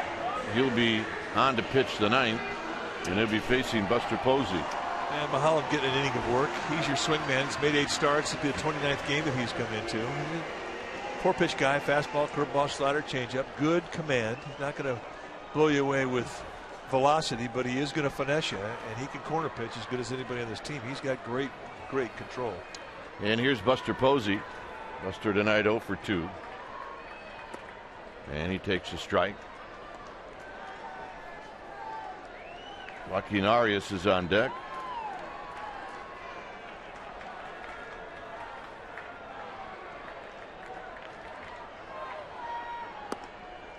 And then the pitcher spot is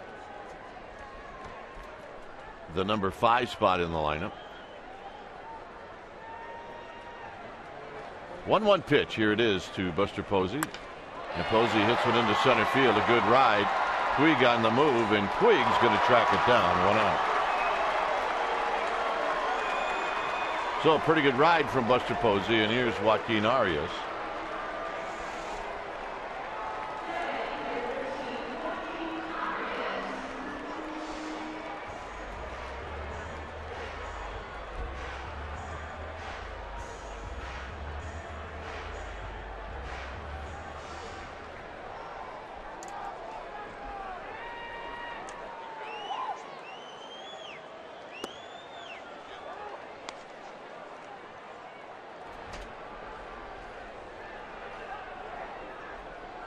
So here's Arias. Tough going for Arias right now, hitting 181, and he takes high. 1 ball and no strikes.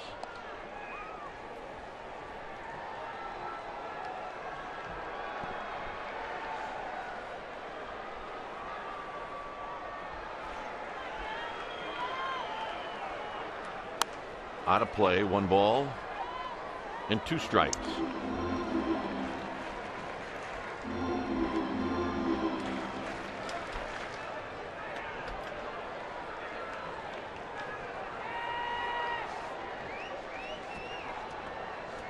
Joe Panik's on deck.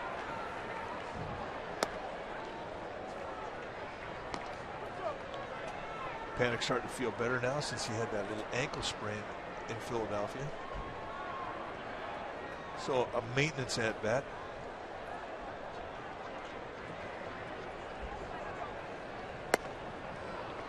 Pretty amazing that Giants go into town on Monday and they got 3 second basemen, and they all get hurt in that Philadelphia series. Yeah, that is pretty bizarre, no doubt.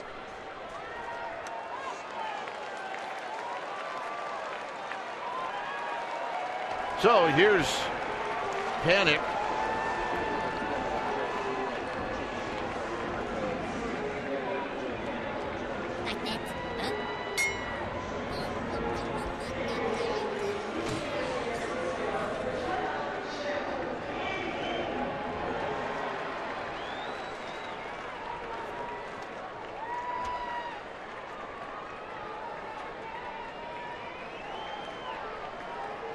And a strike to Joe Panik.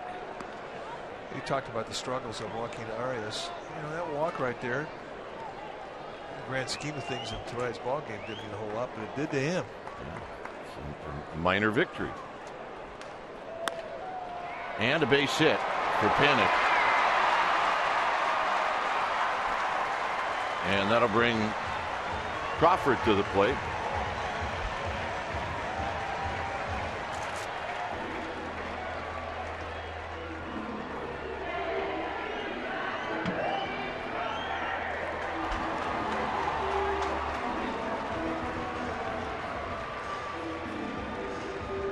Crawford looking for his first hit.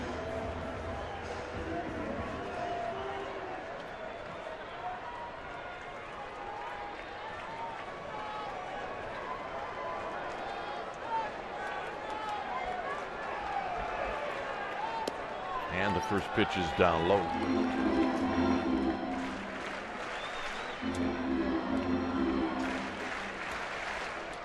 Crawford with a couple of strikeouts and a pop-up.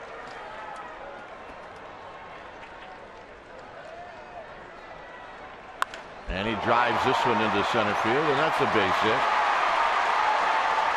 Arias will be held up.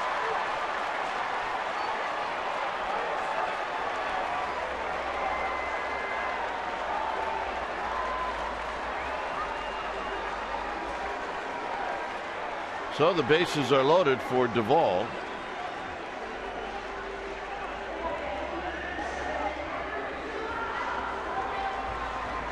Duvall grounded out in the 7th inning.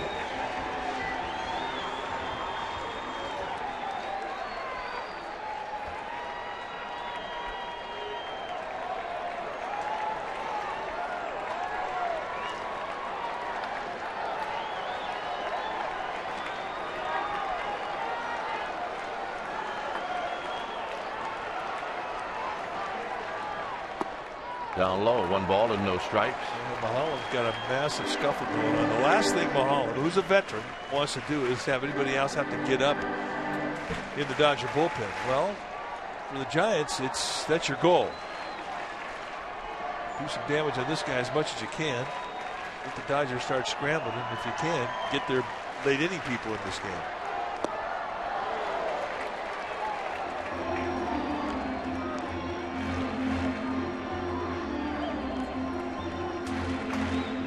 Arias, Panic, and Crawford are your base runners.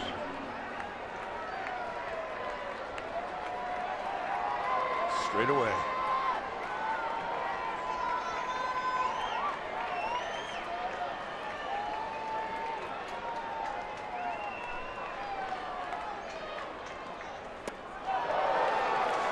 And it's 1 and 2. Good curveball.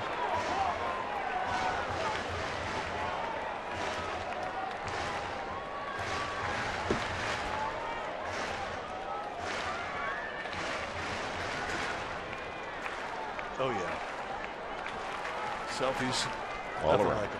All around the yard. I would like to know how many pictures are taken each day here.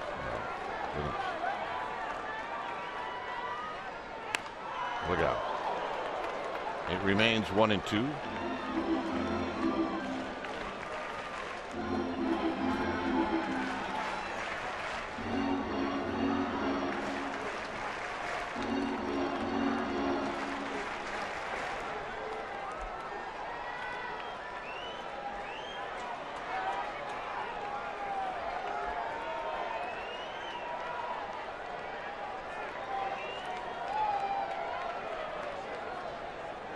Very slowly, Brandon League, the right-hander, heading down to the Dodger bullpen.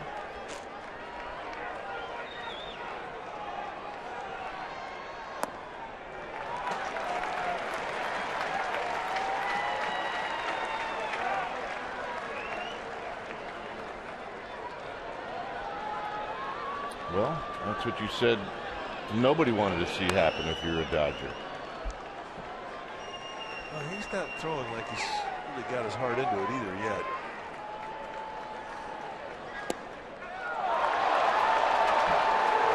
So Duvall will sit down.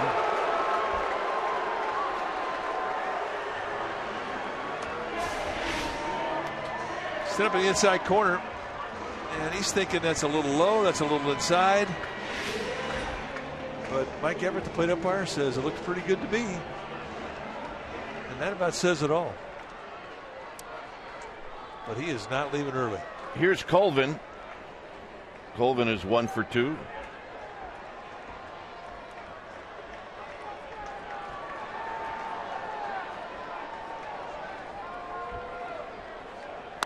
And there's a base hit to right field. And the Giants are on the board. And now Brandon Lee's going to take it a little more serious. Yeah, they've been wanting to dance all night long.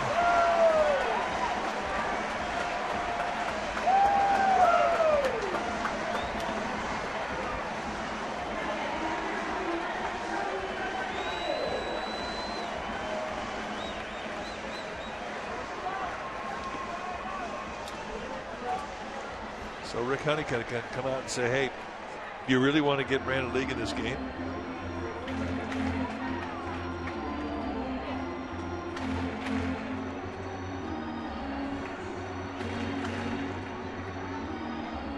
And he's also telling him this is your last hitter. If you don't get this guy, we're going to the pen.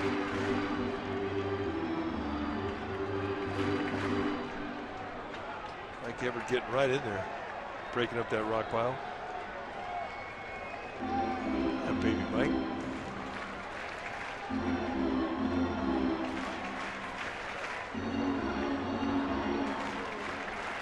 rally caps are on. Smiles are sincere. They're not leaving.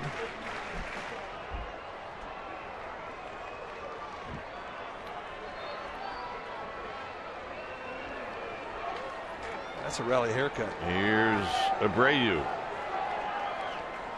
And Abreu takes down low. 1 ball and no strikes.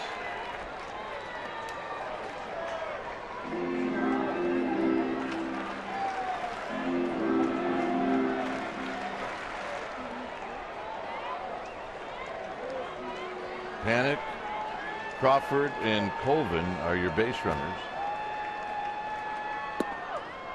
And it's 2-0.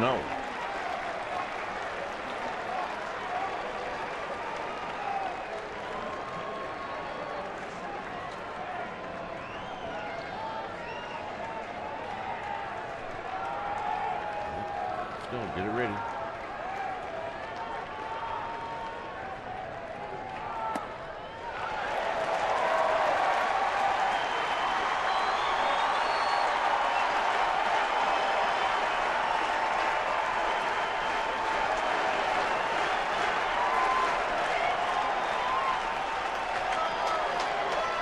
Give it up. Still feeling it. Abreu taking all the way, as he should.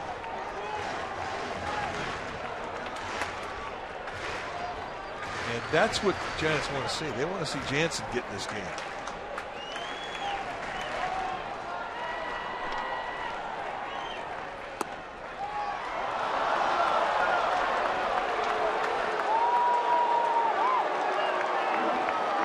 Jansen, the closer of the Dodgers.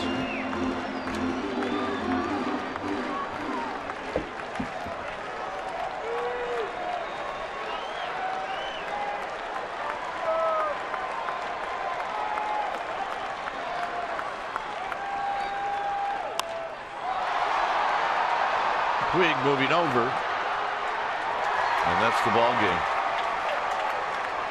So the Dodgers, they take game 1 of this series. And this 9-inning game goes 3 hours and 29 minutes. And the Dodgers draw first blood, and they do it behind Zach Greinke. So nice pitching performance from Greinke, and you almost expect that that's what he's going to do. Well, he was fantastic, and I mean, he established his stuff early on in the ball game. That really was the difference in this game. Every time the Giants sniffed a rally, he put it out. All right, there's your final 8-1. The Dodgers win game 1. We'll be back right after this.